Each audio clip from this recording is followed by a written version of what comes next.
Price the lord. ಇವಾಗ ಇನ್ನೊಂದು ಹಬ್ಬನೂ ಸಹ ಬರ್ತಾ ಇದೆ ಅಲ್ವಾ?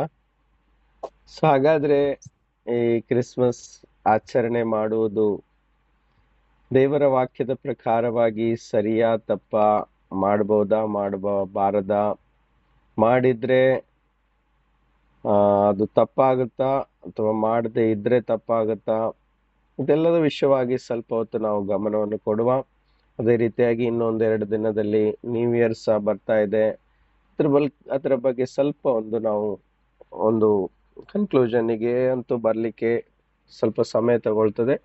ಆದ್ರೂ ಸ್ವಲ್ಪ ವಿಷಯಗಳು ದೇವರ ವಾಕ್ಯದ ಆಧಾರದ ಮೇಲೆ ಸ್ವಲ್ಪ ತಿಳುವಳಿಕೆಯನ್ನು ನಾವು ತಿಳ್ಕೊಳ್ಳಿಕ್ಕೆ ಪ್ರಯತ್ನ ಪಡುವ. ಆಮೇಲೆ ಸೊ ಆಮೆನ್. ನಿಮ್ಮ ಬ್ಯಾಕ್ ಗ್ರೌಂಡ್ ಕ್ಲಿಯರ್ ಇದ್ದವರು ಅನ್ಮ್ಯೂಟ್ ಮಾಡಿ ಇಡಿ. ನನಗೆ ರಿಪ್ಲೈ ಕೊಡ್ತಾ ಇದ್ರೆ ನನಗೆ ಸ್ವಲ್ಪ ಸಹಾಯವಾಗುತ್ತೆ.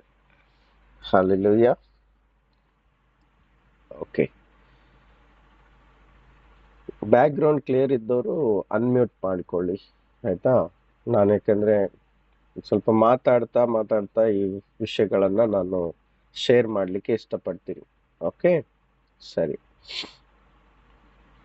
ಕ್ರಿಸ್ಮಸ್ ಆಚರಣೆ ಬಗ್ಗೆ ಕ್ರಿಶ್ಚಿಯನ್ ಸಮುದಾಯದಲ್ಲಿ ತುಂಬಾ ಗೊಂದಲಗಳಿವೆ. ಅದೇನು ಅಂತ ಹೇಳಿದ್ರೆ, ನಾವು ಅದನ್ನ ಆಚರಿಸಬಹುದಾ ಅಥವಾ ಇಲ್ಲವಾ? ಅದೇ ರೀತಿಯಾಗಿ ನ್ಯೂ ಇಯರ್ ಕೂಡ ಕ್ರಿಸ್ತಿಯ ಸಮುದಾಯದವರು ಆಚರಿಸಬಹುದಾ ಅಥವಾ ಆಚರಿಸಬಾರದಾ ಎಂಬ ಗೊಂದಲಗಳಿದ್ದಾವೆ. ಅದೇ ರೀತಿಯಾಗಿ ಈಸ್ಟರ್ ಹಬ್ಬನೂ ಕೂಡ ಇದೆ. ಅದು ಸಹ ನಾವು ಆಚರಿಸಬಹುದಾ ಆಚರಿಸಬಾರದಾ? ಒಂದು ವೇಳೆ ಆಚರಿಸಬಾರದು ಅಂದ್ರೆ ಅದಕ್ಕೆ ಕಾರಣವೇನು, ಒಂದು ವೇಳೆ ಆಚರಿಸಬಹುದಾದ್ರೆ ಅದಕ್ಕೆ ಆಧಾರವೇನು ಎಂಬ ವಿಷಯದ ಬಗ್ಗೆ ನಾವು ಸ್ವಲ್ಪ ನೋಡ್ಕೊಳ್ತಾ ಹೋಗೋಣ. ಓಕೆ, ನಾನು ನಿಮ್ಮ ಹತ್ರನೇ ಸವಾಲ್ ಕೇಳ್ತೀನಿ. ಕ್ರಿಸ್ಮಸ್ ಅಂದರೆ ಏನು? ಕ್ರಿಸ್ಮಸ್ ಅಂದರೆ ಏನು? ದಯವಿಟ್ಟು ಮ್ಯೂಟ್ ತೆಗಿರಿ. ನಾಯ್ಸ್ ಇದ್ರೆ ನಾನೇ ಮ್ಯೂಟ್ ಮಾಡ್ತೀನಿ, ಮ್ಯೂಟ್ ತೆಗಿರಿ, ಆಯ್ತಾ? ಮಾತಾಡಿ. ಓಕೆ, ಕ್ರಿಸ್ಮಸ್ ಅಂದರೆ ಏನು? ಸಾಧಾರಣವಾಗಿ ನಮಗೆ ಗೊತ್ತಿರೋ ಪ್ರಕಾರ ಡಿಸೆಂಬರ್ 25 ಯೇಸು ಕ್ರಿಸ್ತನ ಜನನದ ದಿನ ಎಂದು ಆಚರಿಸ್ತಾರೆ. ಕರೆಕ್ಟಾ? ಹೌದು. ಹಾಗಾದ್ರೆ ಓಕೆ, ಯೇಸು ಕ್ರಿಸ್ತನು ಖಂಡಿತವಾಗಿ ಬೆತ್ಲೆಹೇಮ್ ಶಹರಲ್ಲಿ ಜನನ ಹೊಂದಿದ್ದು ಸತ್ಯ. ಈ ಸತ್ಯವನ್ನು ಯಾರು ಅಲ್ಲಗಳೆಯುವ ಹಾಗೆ ಇಲ್ಲ. ಯೇಸು ಕ್ರಿಸ್ತನು ಜನ್ಮ ತಾಳಿದ್ದು ಸತ್ಯ. ಅವ್ರು ನಮಗೋಸ್ಕರ ಹುಟ್ಟು ಬಂದ್ರು, ಹೌದಾ? ದೇವರ ವಾಕ್ಯದ ಪ್ರಕಾರವೇ ಅವರ ಬಗ್ಗೆ ಅದೆಷ್ಟೋ ಪ್ರವಾದನೆಗಳು ಬರೆಯಲ್ಪಟ್ಟಿತ್ತು. ಹಳೆ ಒಡಂಬಡಿಕೆ ಪ್ರಕಾರ ಯಾವ ಊರಲ್ಲಿ ಯಾವ ಮನೆತನದಲ್ಲಿ ಅವರು ಹುಟ್ಟು ಬರ್ತಾರೆ ಮಸ್ಸಾಯನು ಎಂಬುದರ ಬಗ್ಗೆ ಬರೆದಿತ್ತು. ಆ ಕಾಲ ಸಂಪೂರ್ಣವಾದಾಗ ಯೇಸು ಕ್ರಿಸ್ತನು ಹುಟ್ಟಿದ್ರು, ಹೌದಾ? ಅವರ ಹುಟ್ಟಿನ ಬಗ್ಗೆ ಸ್ಪಷ್ಟವಾಗಿ ವಾಕ್ಯ ನಮಗೆ ಕಲಿಸ್ತದೆ. ಹಾಗಾದರೆ ಇವತ್ತಿನ ದಿನದ ಪ್ರಕಾರ, ಇವತ್ತಿನ ದಿನಗಳಲ್ಲಿ ನಾವು ಅನೇಕ ವರ್ಷದಿಂದ ನೋಡ್ತಾ ಬಂದಿದ್ದೇವೆ, ಈ ಕಾಲದಲ್ಲಿ ಯೇಸುವಿನ ಹುಟ್ಟು ಹಬ್ಬವನ್ನು ಆಚರಿಸ್ತಾ ಇದ್ದಾರೆ, ಹೌದಾ? ಇದು ಅನೇಕ ವರ್ಷಗಳಿಂದ ಆಚರಿಸ್ಕೊಳ್ತಾ ಬರ್ತಾ ಇದ್ದಾರೆ.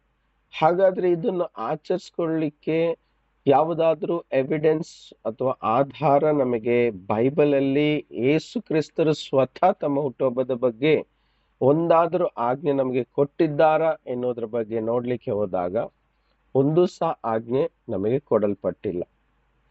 ಅಥವಾ ಶಿಷ್ಯರು ಅಪೊಸ್ತಲರು ಸಹ ಯೇಸು ಸ್ವಾಮಿ ಪರಲೋಕಕ್ಕೆ ಹೋದ ಮೇಲೆ ನಮಗೆ ಆತನ ಹುಟ್ಟು ಹಬ್ಬವನ್ನು, ಆತನ ಜನನ ದಿನವನ್ನು ಆಚರಿಸ್ಲಿಕ್ಕೆ ಒಂದಾದರೂ ಆಜ್ಞೆಯನ್ನು, ವಾಕ್ಯವನ್ನು ನಮಗೆ ಕೊಟ್ಟಿದ್ದಾರಾ ಅಂತ ಕೇಳಿದ್ರೆ ಒಂದು ವಾಕ್ಯ ಸಹ ನಮಗೆ ಕೊಡಲ್ಪಟ್ಟಿಲ್ಲ.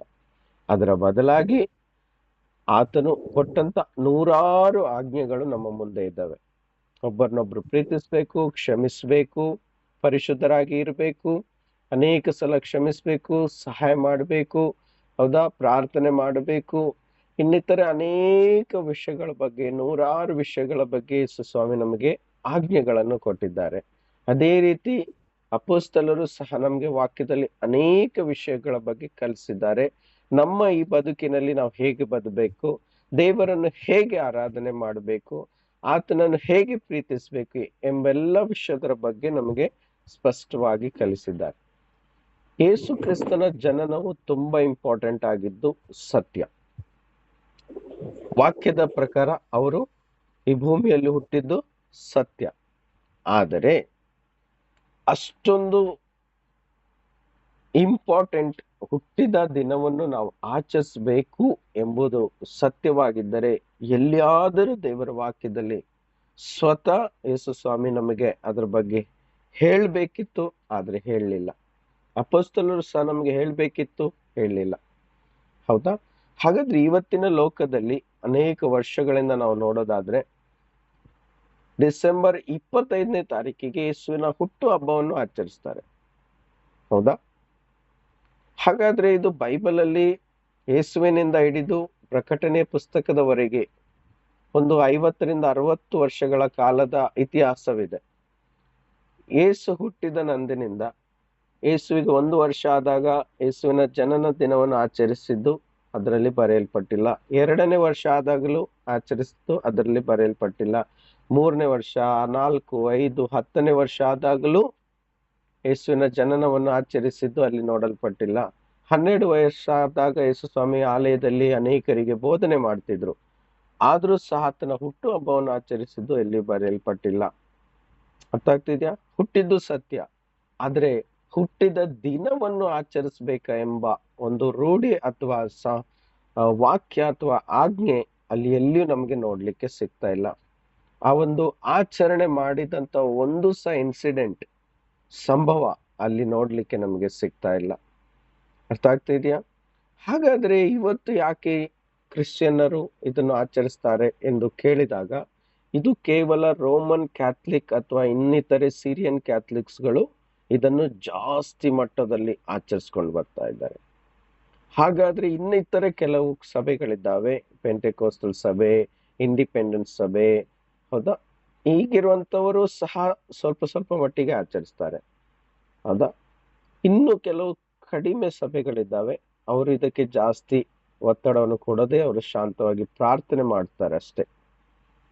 ಓಕೆ, ಹಾಗಾದ್ರೆ ಕ್ರಿಸ್ಮಸ್ ಏನು ಎಂಬುದು ನಾವು ನೋಡುವಾಗ ಡಿಸೆಂಬರ್ 25ನೇ ತಾರೀಕಿಗೆ ಇಡೀ ಲೋಕವು ಕ್ರಿಸ್ಮಸ್ ಹಬ್ಬದ ಶುಭಾಶಯಗಳನ್ನು ಹೇಳುತ್ತಾ ಸೆಲೆಬ್ರೇಟ್ ಮಾಡುತ್ತಾ ಆ ದಿನಗಳಲ್ಲಿ ಮಾಡುವಂತ ವಿಷಯಗಳನ್ನು ನೋಡಿದ್ರೆ ಒಳ್ಳೆಯ ಊಟಗಳನ್ನು, ಆಡಂಬರಗಳನ್ನು ಮತ್ತೆ ಡೆಕೋರೇಷನ್ಗಳನ್ನು ಮಾಡ್ತಾರೆ. ತುಂಬಾ ಡೆಕೋರೇಷನ್ಗಳನ್ನು ಮಾಡ್ತಾರೆ. ಮನೆಯಲ್ಲಿ ಸ್ಟಾರ್ಗಳನ್ನು ಹಚ್ತಾರೆ, ಹೌದಾ? ಕ್ರಿಸ್ಮಸ್ ಟ್ರೀ ಅನ್ನು ಇಡ್ತಾರೆ, ಲೈಟ್ಸ್ ಗಳನ್ನೆಲ್ಲ ಹಾಕ್ತಾರೆ. ವರ್ಷಕ್ಕೆ 1 ಸಲ ಈ ರೀತಿಯಾದ ಡೆಕೋರೇಷನ್ಗಳು ಭಾರಿ ಆಡಂಬರವಾಗಿ ಭರ್ಜರಿಯಾಗಿ ಮಾಡಲಾಗ್ತದೆ ಎಲ್ಲರ ಮನೆಯಲ್ಲಿ. ಹೌದಾ? ಸೊ ಮತ್ತೆ ಗೋದಲಿಯನ್ನು ಮಾಡ್ತಾರೆ. ಗೋದಲಿಯಲ್ಲಿ ಅನೇಕ ವಿಗ್ರಹಗಳನ್ನು ಇಡ್ತಾರೆ. ಯೇಸುವನ್ನು ಚಿಕ್ಕ ಮಗುವಾಗಿ ಮಾಡಿ ಜೋಸೆಫ್ ಮತ್ತು ಮರಿಯಳ ವಿಗ್ರಹ, ಅರಸರ ವಿಗ್ರಹಗಳು, ಹೌದಾ? ಈ ರೀತಿ ವಿಗ್ರಹಗಳನ್ನು ಮಾಡಿ ಅದನ್ನೆಲ್ಲ ನೋಡ್ಲಿಕ್ಕೆ ತುಂಬಾ ಖುಷಿ ಆಗ್ತದೆ, ಚಂದವಾಗ್ತದೆ. ನಮ್ಮ ಅಕ್ಕಪಕ್ಕದಲ್ಲೇ ಇರ್ಬೋದು, ನಮ್ಮ ಕಣ್ಣಲ್ಲೇ ಇರ್ಬೋದು. ಇದನ್ನೆಲ್ಲ ನೋಡುವಾಗ ಸಂತೋಷ ಅನಿಸ್ತದೆ ಅಲ್ವಾ? ಇದು ಮನುಷ್ಯರ ಇಮೋಷನ್ಸ್, ಫೀಲಿಂಗ್ಸ್ ಗಳನ್ನು ತೋರಿಸ್ತದೆ ವಿನಃ ದೇವರ ಆಜ್ಞೆಗೆ ಒಳಗಾಗಿ ಆತನ ಮೇಲೆ ಇರುವಂತ ಪ್ರೀತಿಯನ್ನು ಅಲ್ಲಿ ನೋಡ್ಲಿಕ್ಕೆ ಸಾಧ್ಯವೇ ಇಲ್ಲ. ನಿಜವಾಗಿ ಹೇಳ್ಬೇಕಂದ್ರೆ ಕ್ರಿಸ್ಮಸ್ ದಿನ ಆಚರಿಸುವ ರಾತ್ರಿಯಲ್ಲಿ ಅತಿ ಹೆಚ್ಚಿನ ರೀತಿಯಲ್ಲಿ ಆಲ್ಕೋಹಾಲ್ಗಳು ಮಾರಾಟವಾಗ್ತದೆ. ಕ್ರಿಸ್ಮಸ್ ಬಂದ ಹಬ್ಬದ ರಾತ್ರಿಯಲ್ಲಿ ಎಲ್ಲರೂ, ಪ್ರತ್ಯೇಕವಾಗಿ ಈ ಕ್ರೈಸ್ತ ಹೆಸರಿನಲ್ಲಿರುವಂತ ಕಥೋಲಿಕ ಧರ್ಮ ಸಭೆಯಲ್ಲಿರುವವರು ಅನೇಕರು ಕುಡಿಲಿಕ್ಕೆ ಮೊದಲ ಆದ್ಯತೆ, ತಿನ್ನಲಿಕ್ಕೆ ಮೊದಲ ಆದ್ಯತೆ. ಚರ್ಚಿಗೆ ಹೋದಾಗ 1-2 ತಾಸು ಅಲ್ಲಿ ಸಮಯವನ್ನು ಕಳೆದು ಆಮೇಲೆ ಇರುವಂತ ಎಲ್ಲ ಸಮಯವು ಆಡಂಬರ, ಎಂಜಾಯ್ಮೆಂಟ್, ಗೇಮ್ಸ್, ಅದು ಇದೆಲ್ಲ ಮಾಡ್ತಾರೆ. ಇದನ್ನೇ ಅವರು ಕ್ರಿಸ್ಮಸ್ ಅಂತ ತಿಳ್ಕೊಂಡಿದ್ದಾರೆ. ಆಮೇಲೆ ಸ್ಯಾಂಟಾ ಕ್ಲೌಸ್, ಇದು ಯಾರು ಎಲ್ಲಿಂದ ಉಟ್ಕೊಂಡು ಬಂದ, ಇದಕ್ಕೆಲ್ಲ ಅರ್ಥ ಇದೆ. ಇದನ್ನೆಲ್ಲ ನಾನು ಹೋದ ವರ್ಷ ಕಲಿಸಿದ್ದೆ. ಇದರ ಇತಿಹಾಸ ಎಲ್ಲಿ, ಯಾಕೆ 25ನೇ ತಾರೀಕಿಗೇನೆ ಇದನ್ನು ಆಚರಿಸ್ತಾರೆ, ಇದರ ರಹಸ್ಯ ಏನು, ಗುಪ್ತ ವಿಷಯಗಳು ಏನು, ಇದೆಲ್ಲವೂ ಇನ್ನೊಂದು ಟಾಪಿಕ್ ಆಗಿದೆ. ಅದ್ರ ಬಗ್ಗೆ ಇವತ್ತು ನಾನು ಮುಟ್ಟೋದಿಲ್ಲ. ಆದ್ರೆ ಇದು ಯಾವುದು ಬೈಬಲ್ ಅಲ್ಲಿ ಇಲ್ಲ. ಜಿಂಗಲ್ ಬೆಲ್ ಹಾಡನ್ನ ಹಾಡ್ತಾರೆ, ಹೌದಾ? ಸ್ಯಾಂಟಾ ಕ್ಲಾಸ್ ಕ್ಯಾಪ್ ಅನ್ನ ತೊಟ್ಕೊಳ್ತಾರೆ. ಕ್ರಿಸ್ಮಸ್ ಟ್ರೀಯನ್ನು ಹಚ್ತಾರೆ. ಇದು ಸಹ ಬೈಬಲ್ ಅಲ್ಲಿ ಇಲ್ಲ. ಯೇಸು ಸ್ವಾಮಿ ಹುಟ್ಟಿದಾಗ ಟ್ರೀ ಹಚ್ಚಿದ್ರು, ಇದು ಯಾವುದು ರೆಕಾರ್ಡ್ ಇಲ್ಲ. ನಕ್ಷತ್ರ, ಅಲ್ಲಿ ಬುದ್ಧಿವಂತರು ಅಂದ್ರೆ ಪೂರ್ವ ದಿಕ್ಕಿನಿಂದ ಬಂದಂತ ಬುದ್ಧಿವಂತರು ಯೇಸುವನ್ನು ನೋಡ್ಲಿಕ್ಕೆ ಬಂದ್ರು. ಹೌದಾ? ಅವರಿಗೆ ಮಾರ್ಗ ತೋರಿಸ್ಲಿಕ್ಕೋಸ್ಕರ ಆಕಾಶದಲ್ಲಿ ನಕ್ಷತ್ರ ಅವರ ಮುಂದೆ ಮುಂದೆ ಮೂವ್ ಆಗ್ತಾ ಹೋಯ್ತು. ಆ ನಕ್ಷತ್ರ ಬಂದಿದ್ದವರಿಗೆ ಯೇಸು ಹುಟ್ಟಿದ ಸ್ಥಳವನ್ನು ತೋರಿಸ್ಲಿಕ್ಕೆ ದೇವರು ಅವರಿಗೆ ಕೊಟ್ಟಂತ ಒಂದು ಡೈರೆಕ್ಷನ್, ಒಂದು ಸೂಚನೆ, ಇಂಡಿಕೇಟರ್ ಆಗಿತ್ತು ಹೊರತು ಇವತ್ತು ಏನಾಗ್ಬಿಟ್ಟಿದೆ, ಆ ನಕ್ಷತ್ರವನ್ನು ಆರಾಧಿಸ್ತಾ ಇದ್ದಾರೆ. ಎಲ್ಲರ ಮನೆಯಲ್ಲಿ ನಕ್ಷತ್ರ ಹಚ್ತಾರೆ. ದೀಪಾವಳಿಗೂ ಕ್ರಿಸ್ಮಸ್ಸಿಗೂ ಯಾವ ವ್ಯತ್ಯಾಸ ಇಲ್ಲದ ತರ ನಕ್ಷತ್ರಗಳನ್ನು ಹಚ್ಚಿ ಅದನ್ನು ಅಲಂಕರಿಸಿ ಅದನ್ನೇ ಸಂತೋಷವಾಗಿ ದೊಡ್ಡ ದೊಡ್ಡ ನಕ್ಷತ್ರವನ್ನು ಮಾಡ್ತಾರೆ. ಅದೇ ಪಕ್ಕದಲ್ಲಿರುವಂತ ನೆರೆಯವನು ಕಷ್ಟದಲ್ಲಿದ್ದಾಗ ಅವನಿಗೆ ಒಂದು 100 ರೂಪಾಯಿ ಸಹಾಯ ಮಾಡೋದಿಲ್ಲ. ದೇವರ ವಾಕ್ಯ ಹೇಳ್ತದೆ, ಯೇಸು ಹೇಳಿದ್ದಾರೆ, ನಾನು ಕಷ್ಟದಲ್ಲಿದ್ದೇನು, ನಾನು ಹಸಿವುಳ್ಳವನಾಗಿದ್ದೇನು, ನೀನು ನನಗೆ ತಿನ್ನಲಿಕ್ಕೆ ಕೊಟ್ಟೆ. ನಾನು ನಗ್ನನಾಗಿದ್ದೇನು, ನೀನು ನನಗೆ ತೊಡಲಿಕ್ಕೆ ಬಟ್ಟೆ ಕೊಟ್ಟೆ. ನಾನು ಬಾಯಾರಿದ್ದೇನು, ನನಗೆ ನೀನು ಕುಡಿಲಿಕ್ಕೆ ಕೊಟ್ಟೆ. ನಾನು ರೋಗಿಯಾಗಿದ್ದೇನು, ನನಗೆ ನೀನು ಆಶ್ರಯ ಕೊಟ್ಟೆ. ನಾನು ಮನೆ ಇಲ್ಲದವನಾಗಿದ್ದೇನು, ನನಗೆ ನೀನು ವಸತಿಯನ್ನು ಕೊಟ್ಟೆ. ಹೌದಾ? ಇದೆಲ್ಲ ಮಾಡಿದ್ದು ಯಾರಿಗೆ? ನಿಮ್ಮ ನೆರೆಯವರಿಗೆ ನೀನು ಇದನ್ನು ಮಾಡಿದ್ದು ಅದು ನನಗೇ ಮಾಡಿದ ಹಾಗೆ ಎಂದು ಯೇಸು ಸ್ವಾಮಿ ಹೇಳ್ತಾರೆ. ಪಕ್ಕದಲ್ಲಿರುವಂತ ವ್ಯಕ್ತಿಯನ್ನು ಪ್ರೀತಿಸದೆ, ಕಷ್ಟದಲ್ಲಿರುವವರಿಗೆ ದಯೆಯನ್ನು ತೋರಿಸದೆ, ಅನಾಥರ ಮೇಲೆ ದಯೆಯನ್ನು ತೋರಿಸದೆ, ವಿಧವೆಗಳ ಮೇಲೆ ದಯೆಯನ್ನು ತೋರಿಸದೆ, ರೋಗಿಯ ಮೇಲೆ ದಯೆಯನ್ನು ತೋರಿಸದೆ, ನಮ್ಮ ಶತ್ರುಗಳನ್ನು ಕ್ಷಮಿಸದೆ ಇರುವಂತ ಬೇರೆ ಯಾವ ಧರ್ಮವು ದೇವರು ಅದನ್ನು ಅಕ್ಸೆಪ್ಟ್ ಮಾಡುವುದೇ ಇಲ್ಲ. ಅರ್ಥ ಆಗ್ತಾ ಇದೆಯಾ? ವಾಕ್ಯದ ಪ್ರಕಾರ ನಾನಿಷ್ಟೊತ್ತು ಹೇಳಿದ ದೇವರ ಇಚ್ಛೆ ಏನಾಗಿದೆ? ಕಷ್ಟದಲ್ಲಿರುವವರಿಗೆ ಸಹಾಯ ಮಾಡುವುದು, ನೆರೆಯವರನ್ನು ಪ್ರೀತಿಸುವುದು. ಇದೇ ದೇವರ ವಾಕ್ಯವನ್ನು ಅನುಸರಿಸುವುದಾಗಿದೆ. ಇದೇ ನಿಜವಾಗಿಯೂ ದೇವರಿಗೆ ತೋರಿಸುವಂತ ಪ್ರೀತಿಯಾಗಿದೆ. ಇದನ್ನು ಬಿಟ್ಟು ಇವತ್ತು ನಾವು ನೋಡುವಂತ ಈ 25ನೇ ತಾರೀಕಾಗ್ಲಿ ಬೈಬಲ್ ಅಲ್ಲಿ ರೆಕಾರ್ಡ್ ಇಲ್ಲ ಯೇಸು ಸ್ವಾಮಿ ಹುಟ್ಟಿದ್ದು. ಇನ್ನು ಹುಟ್ಟುಹಬ್ಬವನ್ನು ಆಚರಿಸಬೇಕೆಂಬ ಆಜ್ಞೆ ಇಲ್ಲ. 2, ಮೂರನೇದಾಗಿ ಯಾವ ವಿಗ್ರಹಗಳನ್ನು ಮಾಡಬಾರದು, ಆದ್ರೆ ವಿಗ್ರಹಗಳನ್ನು ಮಾಡಿ ಗೋದಲಿಯನ್ನು ಮಾಡಿ ಅದರೊಳಗೆ ಇಡ್ತಾರೆ. 4ನೇದು ಸ್ಟಾರ್ ಮಾಡಬೇಕು, ಅದನ್ನು ಅಲಂಕರಿಸಬೇಕು, ಅದು ಸಹ ಇಲ್ಲ. ಶಿಶುವನ್ನು ಮಾಡ್ತಾರೆ. ಯೇಸು ಸ್ವಾಮಿ ಇವತ್ತು ರಾಜಾದಿರಾಜನಾಗಿ ಸಿಂಹಾಸನದ ಮೇಲೆ ಕೂತಿರುವಂತ ಯೇಸುವನ್ನು ಪುನಃ ಶಿಶುವನ್ನಾಗಿ ಮಾಡ್ತಾರೆ. 6ನೇದು ಸ್ಯಾಂಟಾ ಕ್ಲೋಸ್. ಇದಕ್ಕೆ ಯಾವ ರೆಕಾರ್ಡ್ ಬೈಬಲ್ ಅಲ್ಲಿ ಇಲ್ಲ. ಇದನ್ನು ಹುಟ್ಟಿದ್ದು ಹೇಗೂ ಅಂತ ನಮಗೆ ಗೊತ್ತುಂಟು, ಇತಿಹಾಸದಲ್ಲಿ ಇದೆ. ಎಲ್ಲ ಲೋಕ ಹುಟ್ಟಿಸಿ ಹಾಕಿದ್ದು. ಜಿಂಗಲ್ ಬೆಲ್ ಹಾಡುಗಳು ಲೋಕ ಹುಟ್ಟಿಸಿ ಹಾಕಿದ್ದು.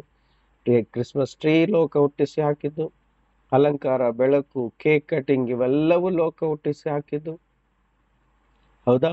ಈ ರೀತಿಯಾಗಿ ಇವತ್ತು ಕ್ರಿಸ್ಮಸ್ ಆಗ್ಲಿ, ಅದೇ ರೀತಿ ನ್ಯೂ ಇಯರ್ ಸಹ. ನ್ಯೂ ಇಯರ್ ಬಗ್ಗೆ ಮುಂದೆ ಹೇಳ್ತೀನಿ ನೆಕ್ಸ್ಟ್ ವಾಕ್ಯದಲ್ಲಿ. ಇವೆಲ್ಲವೂ ಲೋಕ ಹುಟ್ಟಿಸಿ ಹಾಕಿದ್ದು. ವಾಕ್ಯ ನೆನಪಿಸ್ತೀನಿ, 1 ಯೋಹನ್ನ 2:15. ಈ ಲೋಕವನ್ನಾಗಲಿ ಲೋಕದಲ್ಲಿರುವ ವಸ್ತುಗಳನ್ನಾಗಲಿ ಪ್ರೀತಿಸುವವರಿಗೆ ದೇವರ ಪ್ರೀತಿ ಅವನ ಮೇಲೆ ಇರುವುದೇ ಇಲ್ಲ ಅಂತ ಬರೆಯಲ್ಪಟ್ಟಿದೆ. ಹೌದಾ? ಈ ಲೋಕದಲ್ಲಿರುವುದೆಲ್ಲವೂ ಕಣ್ಣಿನಾಶೆ, ಶರೀರದಾಶೆ ಇವುಗಳಾಗಿವೆ. ಅದೆಲ್ಲವೂ ನಾಶವಾಗ್ತದೆ. ಆದರೆ ಕರ್ತನ ಚಿತ್ತವನ್ನು ನೆರವೇರಿಸುವನು ನಿತ್ಯವಾಗಿ ಬಾಳುವನು. ವಾಕ್ಯ ಓದ್ತಿರೊಮ್ಮೆ, 1 ಯೋಹನ್ನ 2:15 ಬೇಗ. 1 ಯೋಹನ್ನ 2:15.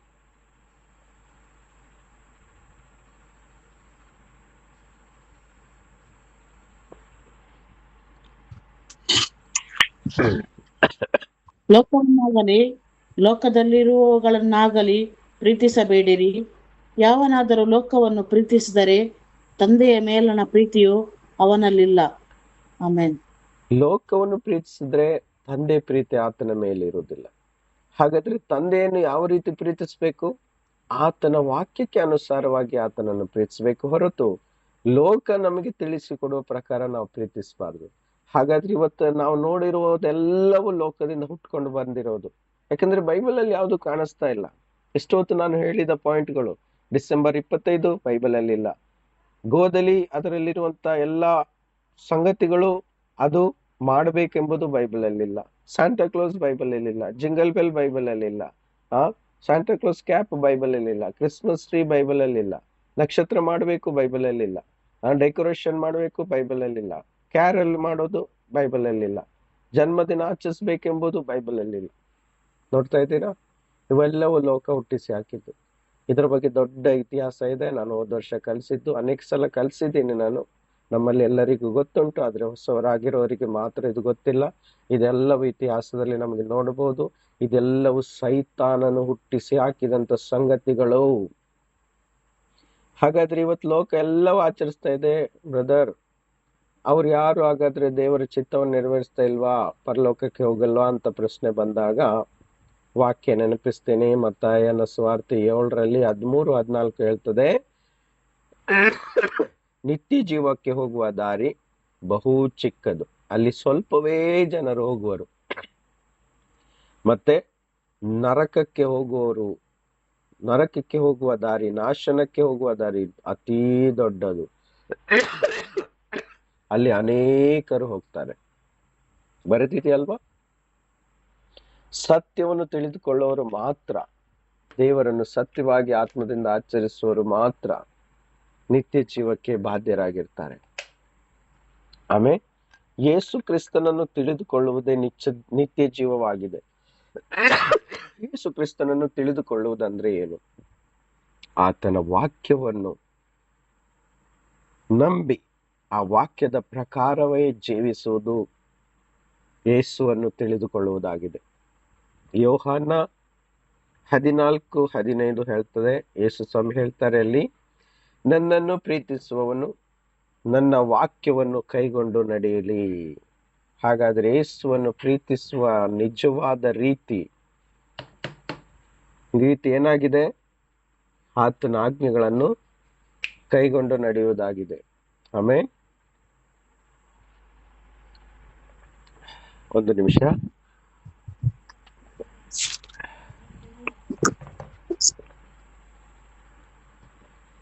ಹೌದಲ್ವಾ? ಓಕೆ, ಪುನಃ 1 ಯೋಹಾನ 1ನೇ ಯೋಹಾನ ಅಂದ್ರೆ ಯೋಹಾನನ ಬರೆದ ಮೊದಲನೇ ಪತ್ರ 2ನೇ ಅಧ್ಯಾಯ 15 ನಾನು ಓದಿದ್ವಿ. 16, 17 ಅದೇ ಕಂಟಿನ್ಯೂ ಮಾಡುವ. ಲೋಕದಲ್ಲಿರುವ ಶರೀರದ ಆಶೆ, ಕಣ್ಣಿನ ಆಶೆ, ಬದುಕು ಬಾಳಿನ ಡಂಬ, ಈ ಮೊದಲಾದವುಗಳೆಲ್ಲವೂ ದೇವರಿಂದ ಹುಟ್ಟಿಲ್ಲ, ತಂದೆಯಿಂದ ಹುಟ್ಟಿಲ್ಲ. ಎಲ್ಲಿಂದ ಹುಟ್ಟಿದೆ? ಲೋಕದಿಂದ ಹುಟ್ಟಿದೆ. ನೋಡಿದ್ರ? ಕಣ್ಣಿನ ಆಶೆ, ಶರೀರದ ಆಶೆ. ನೋಡಿ, ಕ್ರಿಸ್ಮಸ್, ನ್ಯೂ ಇಯರ್, ಈಸ್ಟರಿಗೆ ಒಳ್ಳೆ ಅಡುಗೆ ಮಾಡ್ತಾರೆ, ತುಂಬಾ ಗ್ರ್ಯಾಂಡ್ ಮಾಡ್ತಾರೆ, ಡೆಕೋರೇಷನ್ ಮಾಡ್ತಾರೆ. ಅವೆಲ್ಲ ಕಣ್ಣಿನ ಆಸೆ. ಕಣ್ಣಿಗೆ ತೃಪ್ತಿ ಆಗ್ಬೇಕು, ಶರೀರಕ್ಕೆ ಹೊಟ್ಟೆ ತುಂಬ ಊಟ, ಒಳ್ಳೆ ಊಟ, ಅಡಿಗೆ ಬೇಕು. ಮತ್ತೆ ಬದುಕು ಬಾಳಿನ ಡಂಬ ಅಂದ್ರೆ ಎಂಜಾಯ್ಮೆಂಟ್. ಇವೇ ಅಲ್ವಾ ಇದರಲ್ಲಿರೋದು. ಯಾರಾದ್ರೂ ಕಷ್ಟದಲ್ಲಿರೋರಿಗೆ, ಬಡವರಿಗೆ, ರೋಗಿಗಳಿಗೆ ಸಹಾಯ ಮಾಡ್ತಾರ? ದಿನಗಳಲ್ಲಿ ಮಾಡೋರಿದ್ದಾರೆ, ಸ್ವಲ್ಪನೇ ಜನ. ಅನೇಕರು ಕ್ರಿಸ್ಮಸ್ ಆಚರಿಸಲ್ಲ, ರೋಡಲ್ಲಿ ಹೋಗಿ ಭಿಕ್ಷುಕರಿಗೆ ಊಟ ಕೊಡ್ತಾರೆ. ಅದೇ ನಿಜವಾದ ಧರ್ಮ. ಯಾಕೋಬ 1:27 ಹೇಳ್ತದೆ, ನಿಜವಾದ ಧರ್ಮ ಯಾವುದಂತೆ? ವಿಧವೆಯರನ್ನು, ಅನಾಥರನ್ನು ಸಹಾಯ ಮಾಡುವುದೇ ನಿಜವಾದ ಧರ್ಮ ಅಂತ ಬರೆಯಲ್ಪಟ್ಟಿದೆ. ಯಾಕೋಬ 1:17 ಸಿಕ್ಕಿದ್ರೆ ಓದಿ.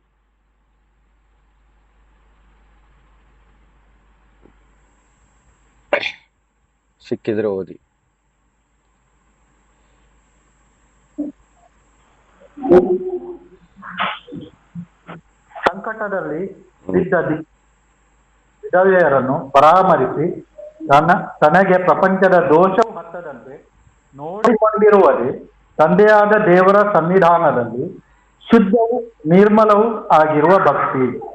ಭಕ್ತಿ ಅನ್ನುವ ಶಬ್ದ ಇಂಗ್ಲಿಷ್ ಅಲ್ಲಿ ರಿಲಿಜನ್ ಅಂತ ಬರ್ದಿದೆ, ಇಂಗ್ಲಿಷ್ ಅಲ್ಲಿ. ಓಕೆ, ಸೊ ನಿಜವಾದ ಧರ್ಮ ಏನೆಂಬುದು ಈ ವಾಕ್ಯದಲ್ಲಿ ಸ್ಪಷ್ಟಪಡಿಸಲಾಗಿದೆ. ಗೊತ್ತಾಯ್ತಲ್ವಾ? ಹಾಗಾದ್ರೆ ನೆಕ್ಸ್ಟ್ ನೋಡುವ ವಾಕ್ಯ. ಎಲ್ಲರಿಗೂ ಕ್ಲಿಯರ್ ಆಗಿದೆಯಾ? ವಿಷಯಗಳು ಕೇಳಿಸ್ತಾ ಇದೆಯಾ ಎಲ್ಲರಿಗೂ? ನನ್ನ ವಾಯ್ಸು ಹೌದು brother. ಅರ್ಥ ಆಗ್ತಾ ಇದೆಯಲ್ಲ? ಓಕೆ. ಹೌದೌದು. ಹಾಗಾದ್ರೆ ನಾವು ಕೆಲವೊಂದು ಪ್ರಶ್ನೆ ನಮ್ಮನ್ನೇ ಕೇಳಿಕೊಳ್ಳುವ. ಈ ಕ್ರಿಸ್ಮಸ್ ಹಬ್ಬ, ನ್ಯೂ ಇಯರ್ ಹಬ್ಬ, ಈಸ್ಟರ್, ಇನ್ನಿತರೆ ಹಬ್ಬಗಳು ನಾವು ಆಚರಿಸಬಹುದಾ ಎಂಬ ಪ್ರಶ್ನೆ ನಾವು ಕೇಳ್ಕೊಳ್ಳೋಣ. ಆಚರಿಸಬಹುದಾ ಅನ್ನೋ ಪ್ರಶ್ನೆ ನಮ್ಮ ಮುಂದೆ ಇಟ್ಕೊಂಡ್ರೆ, ಒಂದು ವೇಳೆ ಆಚರಿಸಬಹುದು ಎನ್ನುವುದಾದರೆ ಇದಕ್ಕೆ ವಾಕ್ಯದ ಆಧಾರ ಇದೆಯಾ ಅಂತ ಕೇಳಿದಾಗ ಉತ್ತರ ಏನು? ಇಲ್ಲ. ಇಲ್ಲ. ಓಕೆ. ಒಂದು ವೇಳೆ ಆಚರಿಸಬಹುದು ಎಂಬುದಾದರೆ, ಸಾರಿ, ಇಲ್ಲ ಅಂತೂ ಎನ್ನುವುದು ಸ್ಪಷ್ಟವಾಯಿತು. ಇಲ್ಲದಿದ್ದರೆ ನಾವು ಅಂದ್ರೆ ಈ ಕ್ರಿಸ್ಮಸ್ ಆಚರಣೆಯನ್ನು ಆಚರಿಸದೇ ಇದ್ದರೆ ನಾವು ವಾಕ್ಯದ ಯಾವುದಾದರೂ ಆಜ್ಞೆಯನ್ನು ಉಲ್ಲಂಘಿಸುತ್ತಿದ್ದೇವೆ ಎಂಬ ಪ್ರಶ್ನೆ ನಮ್ಮ ಮುಂದೆ ಇಡುವುದಾದರೆ ಇದಕ್ಕೆ ಉತ್ತರ ಏನು? ಉಲ್ಲಂಘಿಸ್ತಿಲ್ಲ. ಪುನಃ ಹೇಳ್ತೀನಿ, ಒಂದು ವೇಳೆ ಈ ಹಬ್ಬವನ್ನು ಆಚರಿಸದೇ ಇದ್ದರೆ, ಯಾವುದೇ ಹಬ್ಬಗಳನ್ನಾಗ್ಲಿ ಆಚರಿಸದೇ ಇದ್ದರೆ ನಾವು ದೇವರ ವಾಕ್ಯದ ಯಾವುದಾದರೂ ಆಜ್ಞೆಯನ್ನು ಉಲ್ಲಂಘಿಸುತ್ತಿದ್ದೇವೆ ಎಂಬ ಪ್ರಶ್ನೆ ಇಡುವುದಾದರೆ ಅದಕ್ಕೆ ಉತ್ತರ ಏನು? ಇಲ್ಲ. ಇಲ್ಲ, ಯಾವುದೇ ಆಜ್ಞೆಯನ್ನು ಉಲ್ಲಂಘಿಸ್ತಾ ಇಲ್ಲ. ಹಾಗಾದ್ರೆ ದೇವರ ಮುಂದೆ ನಾವು ಅಪರಾಧಿಗಳಲ್ಲ, ಹೌದಲ್ವಾ? ಯಾರು ಆಜ್ಞೆಯನ್ನು ಉಲ್ಲಂಘಿಸ್ತಾರೋ ಅವರು ಅಪರಾಧಿಗಳು. ಪಾಪ ಆಗತ್ತೆ, ದೇವರಿಗೆ ಲೆಕ್ಕ ಕೊಡಬೇಕು, ಅನೀತಿವಂತರಾಗ್ತೀವಿ, ಹೌದಾ? ಹಾಗಾದ್ರೆ ಇದಕ್ಕೆಲ್ಲ ಒಂದೊಂದೇ ವಾಕ್ಯಗಳನ್ನು ನೋಡಿ ಇನ್ನಷ್ಟು ಸ್ಪಷ್ಟತೆ ಹತ್ರ ನಾವು ಮುಂದೆ ಹೋಗೋಣ, ಆಯ್ತಾ? ನೋಡಿ, ಅಂತಿಮವಾಗಿ ನಾವೆಲ್ಲರೂ ದೇವರನ್ನು ಸತ್ಯದಲ್ಲಿ ಆರಾಧಿಸಬೇಕು. ಹಾಗಾಗಿ ನಾವು ಆ ಸತ್ಯವನ್ನು ಕಂಡು ಹಿಡಿಬೇಕು ಅಲ್ವಾ? ಸತ್ಯವನ್ನು ಹೆಚ್ಚಾಗಿ ತಿಳ್ಕೊಳ್ಬೇಕು. Price the lord. ಓಕೆ, ಇವಾಗ ಪುನಃ ನಾವು ಅದೇ ಪ್ರಶ್ನೆಯನ್ನು ಮುಂದಿಟ್ಕೊಂಡು ನೋಡುವುದಾದ್ರೆ, ಇಡೀ ಜಗತ್ತು ಕ್ರಿಸ್ಮಸ್, ಹೊಸ ವರ್ಷ, ಈಸ್ಟರ್ಗಳನ್ನು ಆಚರಿಸಲಿಕ್ಕೆ ಬಯಸ್ತಾರೆ. ಹಾಗಾದ್ರೆ ನಾವು ಇದನ್ನೆಲ್ಲ ನಾವು ಆಚರಿಸದೇ ಇದ್ರೆ ಯಾವುದಾದ್ರೂ ಶಾಸ್ತ್ರ ವಚನಗಳನ್ನು ಮೀರಿ ಹೋಗ್ತಿದೆಯಾ ಎಂಬ ಪ್ರಶ್ನೆ ನಾವು ಇಟ್ಕೊಂಡ್ವಿ, ಹೌದಲ್ವಾ? ಹಾಗಾದ್ರೆ ಆ ವಾಕ್ಯಗಳನ್ನು ನಾವು ನೋಡುವ. ಇವಾಗ ಒಂದು ವೇಳೆ ಈ ಹಬ್ಬಗಳನ್ನೆಲ್ಲ ಆಚರಿಸ್ತಾ ಹೋದ್ರೆ ನಾವು ವಾಕ್ಯಗಳನ್ನು ಮೀರ್ತೀವ ಎನ್ನುವ ಪ್ರಶ್ನೆ ನಮ್ಮ ಮುಂದೆ ಬಂದಾಗ, ಪುನಃ ಹೇಳ್ತೀನಿ, ಒಂದು ವೇಳೆ ಈ ಎಲ್ಲ ಹಬ್ಬಗಳನ್ನು ನಾವು ಆಚರಿಸ್ತಾ ಹೋದಾಗ ನಾವು ಯಾವುದಾದ್ರೂ ವಾಕ್ಯಗಳನ್ನು ಮೀರಿ ಹೋಗ್ತಾ ಇದ್ದೇವಾ ಅನ್ನುವುದನ್ನು ಈ ಸಮಯದಲ್ಲಿ ನೋಡುವ. ಅರ್ಥ ಆಗ್ತಿದ್ಯಾ? ಹೌದು ಬ್ರದರ್.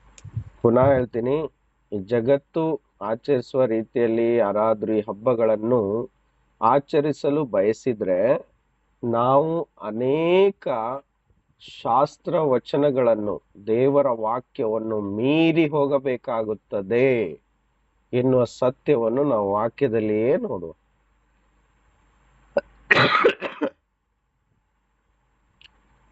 ಹೌದಾ? ಬೇರೆ ಎಲ್ಲಿ ನೋಡ್ಲಿಕ್ಕೆ ಸಿಕ್ಕುದಿಲ್ಲ, ವಾಕ್ಯ ಮಾತ್ರ ನೋಡ್ಬೇಕು. ಯೋಹಾನ 8:31-32 ತನಕ ಏನ್ ಹೇಳ್ತದೆ? ಯೇಸು ಅವರಿಗೆ ವಾಕ್ಯ ಓದಿ. ಯೋಹಾನ 8:31-32. ನಮ್ಮ ಇವರಿಗೆ ಸಿಸ್ಟರ್, ನಮ್ಮ ಸಿಸ್ಟರ್ ಕಡೆಯವರಿಗೆ ಓದ್ಲಿಕ್ಕೆ ಹೇಳಿ. Okay brother, okay. Sudha sister ಯಾರಾದ್ರೂ ಓದಿ.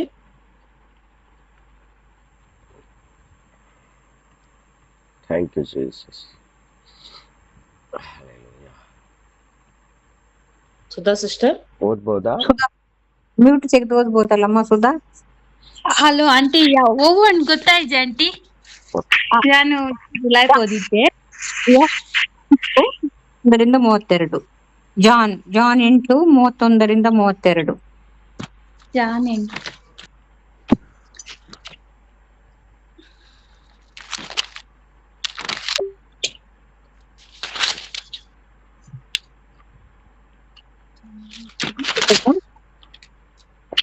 ಯೋಹಾನ 8 ವಾಕ್ಯ 33-32. ಆತನು ಈ ಮಾತುಗಳನ್ನಾಡುವಾಗ ಅನೇಕರು ಆತನಲ್ಲಿ ನಂಬಿಕೆ ಇಟ್ಟರು.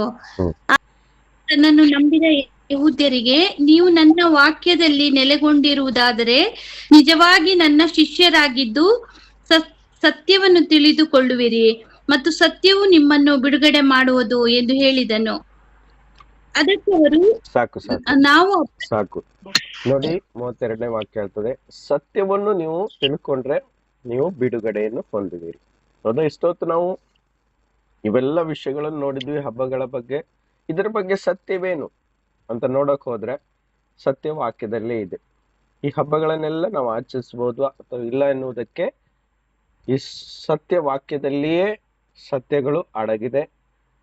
ಅವ್ರಿಗೆ ಹೇಳಿದ್ರು, ನೀವು ನನ್ನ ವಾಕ್ಯದಲ್ಲಿ ನೆಲೆಗೊಂಡವರಾದರೆ, ಅಂದ್ರೆ ವಾಕ್ಯಗಳನ್ನು ಓದಿ ಅದನ್ನು ತಿಳಿದುಕೊಂಡ್ರೆ ನೀವು ನಿಜವಾಗಿಯೂ ಸತ್ಯವನ್ನು ತಿಳಿದುಕೊಳ್ಳುವಿರಿ.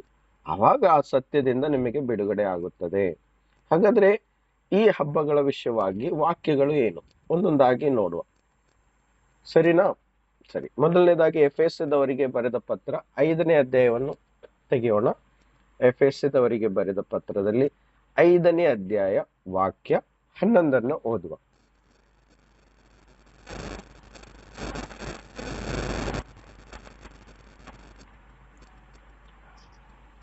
ಕತ್ತಲೆಗೆ ಸಂಬಂಧವಾದ ಕೃತ್ಯಗಳಿಂದ ಯಾವ ಪ್ರಯೋಜನವೂ ಬರಲಾರದು.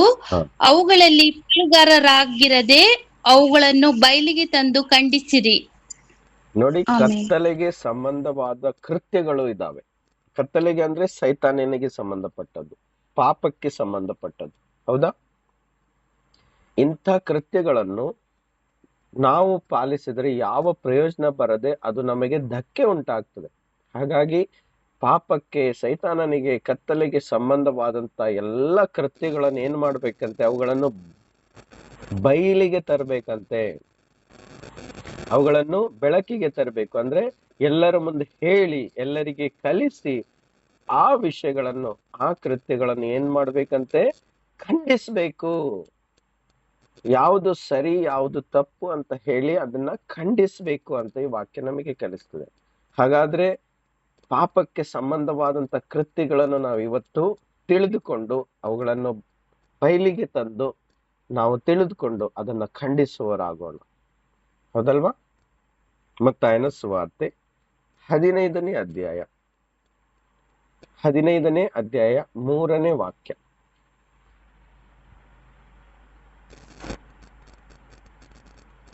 ಮತ್ತಾಯ 15 3ನೇ ವಾಕ್ಯ.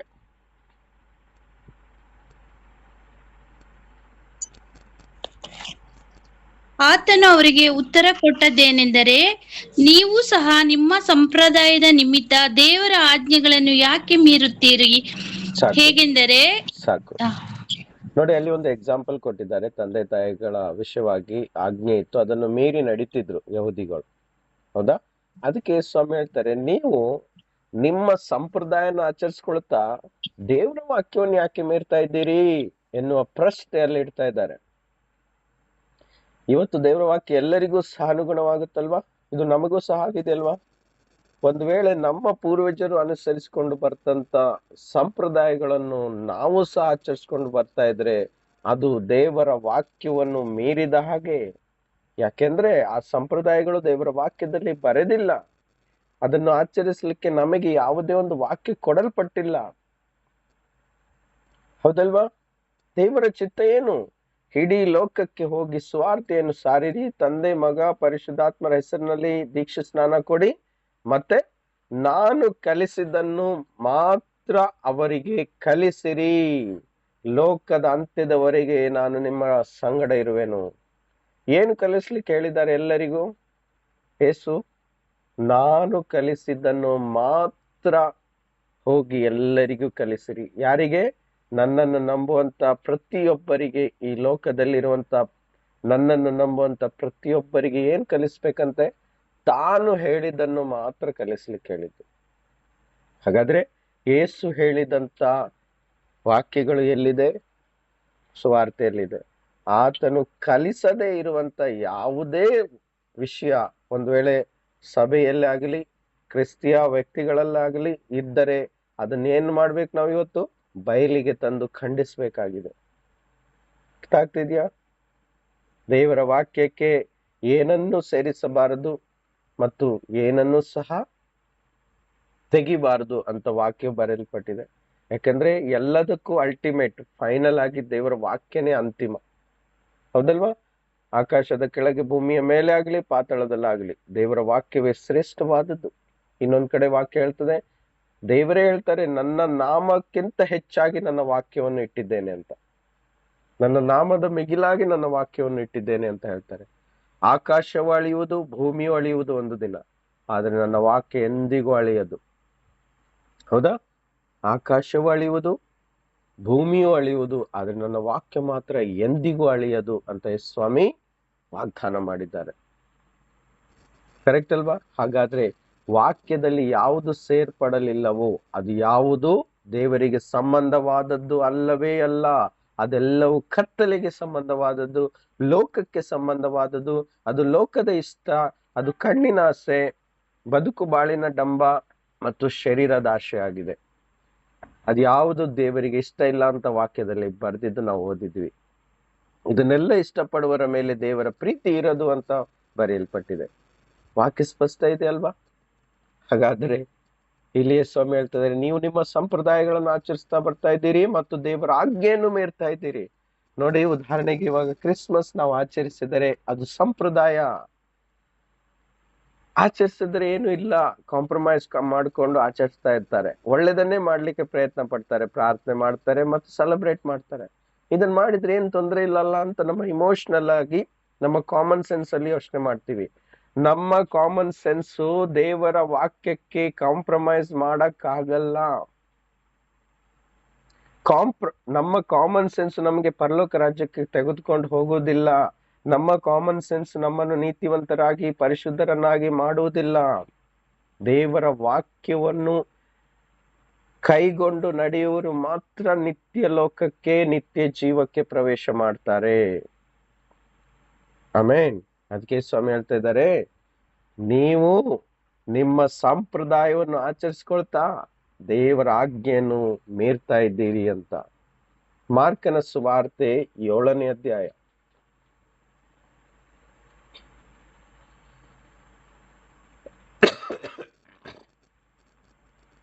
ವಾಕ್ಯ 8ನೇ ವಾಕ್ಯ ಓದುವ.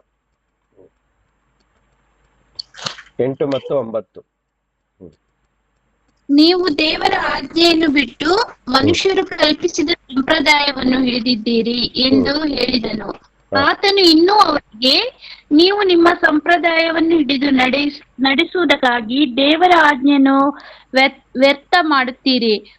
ಬಹು ಚೆನ್ನಾಗಿದೆಯಲ್ಲವೇ? ತಂದೆ ತಾಯಿಗಳನ್ನು ಸನ್ಮಾನಿಸಬೇಕು.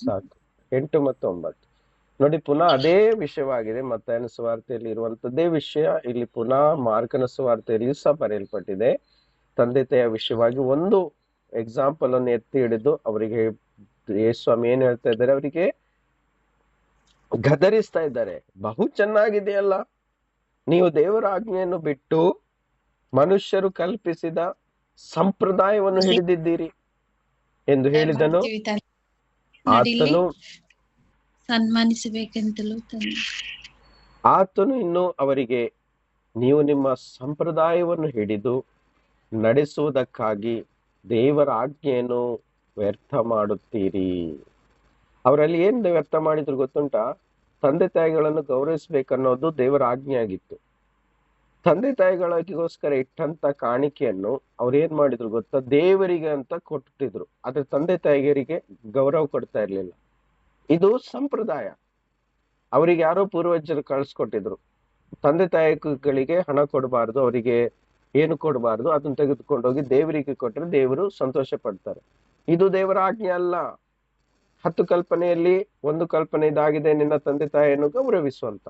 ಈ ಆಜ್ಞೆಯನ್ನು ಅವ್ರು ಮುರಿದು ಬಿಟ್ಟು ಆ ಹಣವನ್ನು ತೆಗೆದು ದೇವರಿಗೆ ಅಂತ ಪ್ರತ್ಯೇಕಿಸ್ತಿದ್ರು. ಇದು ಸಂಪ್ರದಾಯ ಅಂತ ಯೇಸುವರಿಗೆ ಗದರಿಸ್ತಾ ಇದ್ದಾರೆ. ಅದೇ ರೀತಿ ಇವತ್ತು ಈ ವಾಕ್ಯ ಯಾರೆಲ್ಲ ಸಂಪ್ರದಾಯವನ್ನು, ಅಂದ್ರೆ ಪೂರ್ವಜರು ಕಲಿಸಿದಂತ ಸಂಗತಿಗಳೇ ಸಂಪ್ರದಾಯವಾಗಿದೆ. ದೇವರ ವಾಕ್ಯಕ್ಕೆ ಹೊರಗಿರುವಂತ ಸಂಗತಿಗಳು ಸಂಪ್ರದಾಯವಾಗಿದೆ. ಯಾವುದು ದೇವರ ವಾಕ್ಯ ಹೇಳುವುದಿಲ್ಲವೋ ಅದನ್ನು ನಾವು ಮಾಡಿದರೆ ಅದು ಸಂಪ್ರದಾಯ. ಅದೆಲ್ಲವೂ ಲೋಕದಿಂದ ಹುಟ್ಕೊಂಡಿದ್ದು. ಈ ಲೋಕದಿಂದ ಹುಟ್ಕೊಂಡಂತ ಸಂಗತಿಗಳನ್ನು ನಾವು ಪಾಲಿಸುವುದಾದರೆ ಅದು ಅವರ ಮೇಲೆ ದೇವರಿಗೆ ಪ್ರೀತಿ ಇಲ್ಲ ಅಂತ ಸ್ಪಷ್ಟವಾಗಿ ವಾಕ್ಯ ಬರೆಯಲ್ಪಟ್ಟಿದೆ. ಅರ್ಥ ಆಗ್ತಾ ಇದೆಯಾ? ಅದೇ ಯೇಸು ಸ್ವಾಮಿ ಹೇಳ್ತಾ ಇದ್ದಾರೆ, ನೀವು ನಿಮ್ಮ ಸಂಪ್ರದಾಯವನ್ನು ಹಿಡಿದು ನಡೆಸುವುದಕ್ಕಾಗಿ ದೇವರ ಆಜ್ಞೆಯನ್ನು ವ್ಯರ್ಥ ಮಾಡುತ್ತಿದ್ದೀರಿ. ಬಹು ಚೆನ್ನಾಗಿದೆಯಲ್ಲ.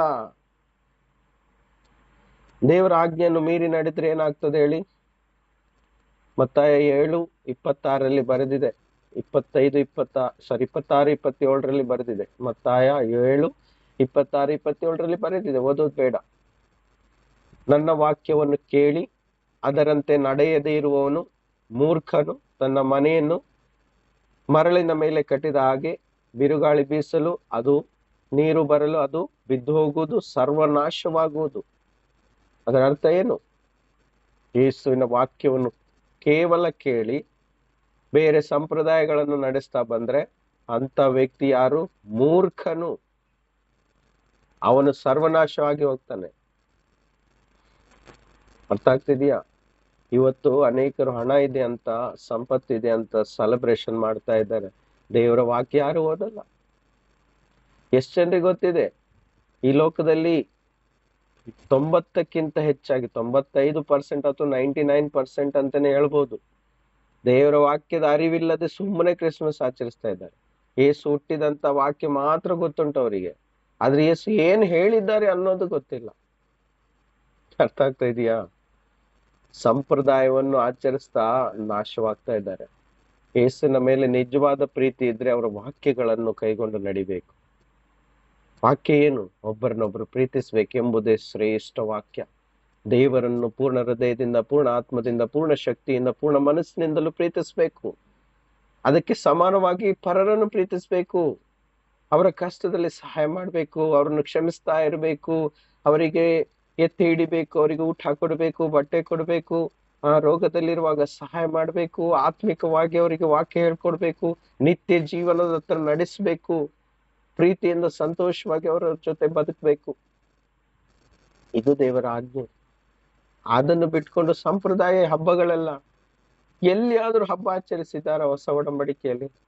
ಹಳೆ ಒಡಂಬಡಿಕೆಯ 7 ಹಬ್ಬಗಳನ್ನೇ ಯೇಸು ಸ್ವಾಮಿ ಕ್ರೂಜೆಯ ಮೇಲೆ ಸಂಪೂರ್ಣಗೊಳಿಸಿ ಅದಿನ್ನು ನಮಗಿಲ್ಲ ಅಂತ ಕಲಿಸ್ಕೊಟ್ಟು ಹೋದ್ರು. ಯಾವ ಅಪೊಸ್ತಲರು ಸಹ ನಮಗೆ ಯಾವ ಹಬ್ಬವನ್ನು ಆಚರಿಸುವ ವಿಷಯವಾಗಿ ಆಜ್ಞೆಯನ್ನು ಕೊಡ್ಲಿಲ್ಲ. ಅರ್ಥ ಆಗ್ತಿದೆಯಲ್ಲ? ಅರ್ಥ ಆಗ್ತಿದ್ಯಾ? Praise the lord. Amen. Amen. Yes, brother. So ಸಂಪ್ರದಾಯಗಳು ಜಾಸ್ತಿ ಆಗ್ತಾ ಹೋಗ್ತಾ ಇದ್ದಾವೆ. ಹಲ್ಲೆಲೂಯಾ. ಯೆರೆಮೀಯ 10:2. ಯೆರೆಮೀಯ 10:2. ಜೆರ್ಮಾಯ ಇಂಗ್ಲಿಷ್ ಅಲ್ಲಿ. ಯೆರೆಮೀಯನ ಪುಸ್ತಕ 10ನೇ ಅಧ್ಯಾಯ 2ನೇ ವಾಕ್ಯ ಓದುವ.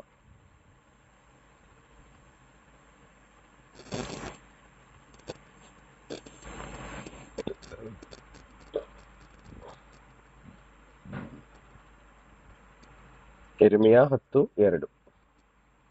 ನಿಮಗೆ ನುಡಿಯುವ ಮಾತನ್ನು ಕೇಳಿರಿ. ಯೆಹೋವನು ಹೀಗೆ ಹೇಳುತ್ತಾನೆ, ಜನಾಂಗಗಳ ಆಚರಣೆಯನ್ನು ಅಭ್ಯಾಸಿಸದಿರಿ. ಜನಾಂಗಗಳು ಹೆದರುವ ಆಕಾಶದ ಉತ್ಪಾತಗಳಿಗೆ ನೀವು ಹೆದರಬೇಡಿರಿ. ನೋಡಿ, ವಾಕ್ಯ ಹೀಗೆ ಹೇಳ್ತದೆ, ಜನಾಂಗಗಳ ಆಚರಣೆಯನ್ನು ಅಭ್ಯಾಸ ಮಾಡದೇ ಇರಿ. ಮುಂದಿನ ವಿಷಯ ನಮಗೆ ಬೇಡ. ಅಲ್ಲಿ ಅನೇಕ ಎಕ್ಸಾಂಪಲ್ಗಳಿದ್ದಾವೆ. ಹಳೆ ಕಾಲದಲ್ಲಿ ಏನೆಲ್ಲಾ ಮಾಡ್ತಿದ್ರು ಅದಕ್ಕೆ ಅಲ್ಲಿ ಗದರಿಸಿ ಹೇಳ್ತಾ ಇದ್ದಾರೆ. ಜನಾಂಗಗಳು ಆಚರಿಸುವಂತ ಆಚರಣೆಗಳನ್ನು ನೀವು ಅಭ್ಯಾಸ ಮಾಡದೇ ಇರಿ. ಯೆರೆಮೀಯ 10:2. ಯೆರೆಮೀಯ 10:2 ಏನ್ ಹೇಳ್ತದೆ? ಜನಾಂಗಗಳು ಆಚರಿಸುವಂತ ಆಚರಣೆಗಳನ್ನು ನೀವು ಅಭ್ಯಾಸ ಮಾಡಬೇಡಿರಿ. ಇದು ವಾಕ್ಯವನ್ನು ಮುರಿದ ಹಾಗಾಯ್ತಲ್ವಾ? ವಾಕ್ಯಕ್ಕೆ ವಿರೋಧ. Praise the Lord. ಕೊಲೋಸೆ 2:8. ಕೊಲೋಸೆಯರಿಗೆ ಬರೆದ ಪತ್ರ 2ನೇ ಅಧ್ಯಾಯ ವಾಕ್ಯ 8.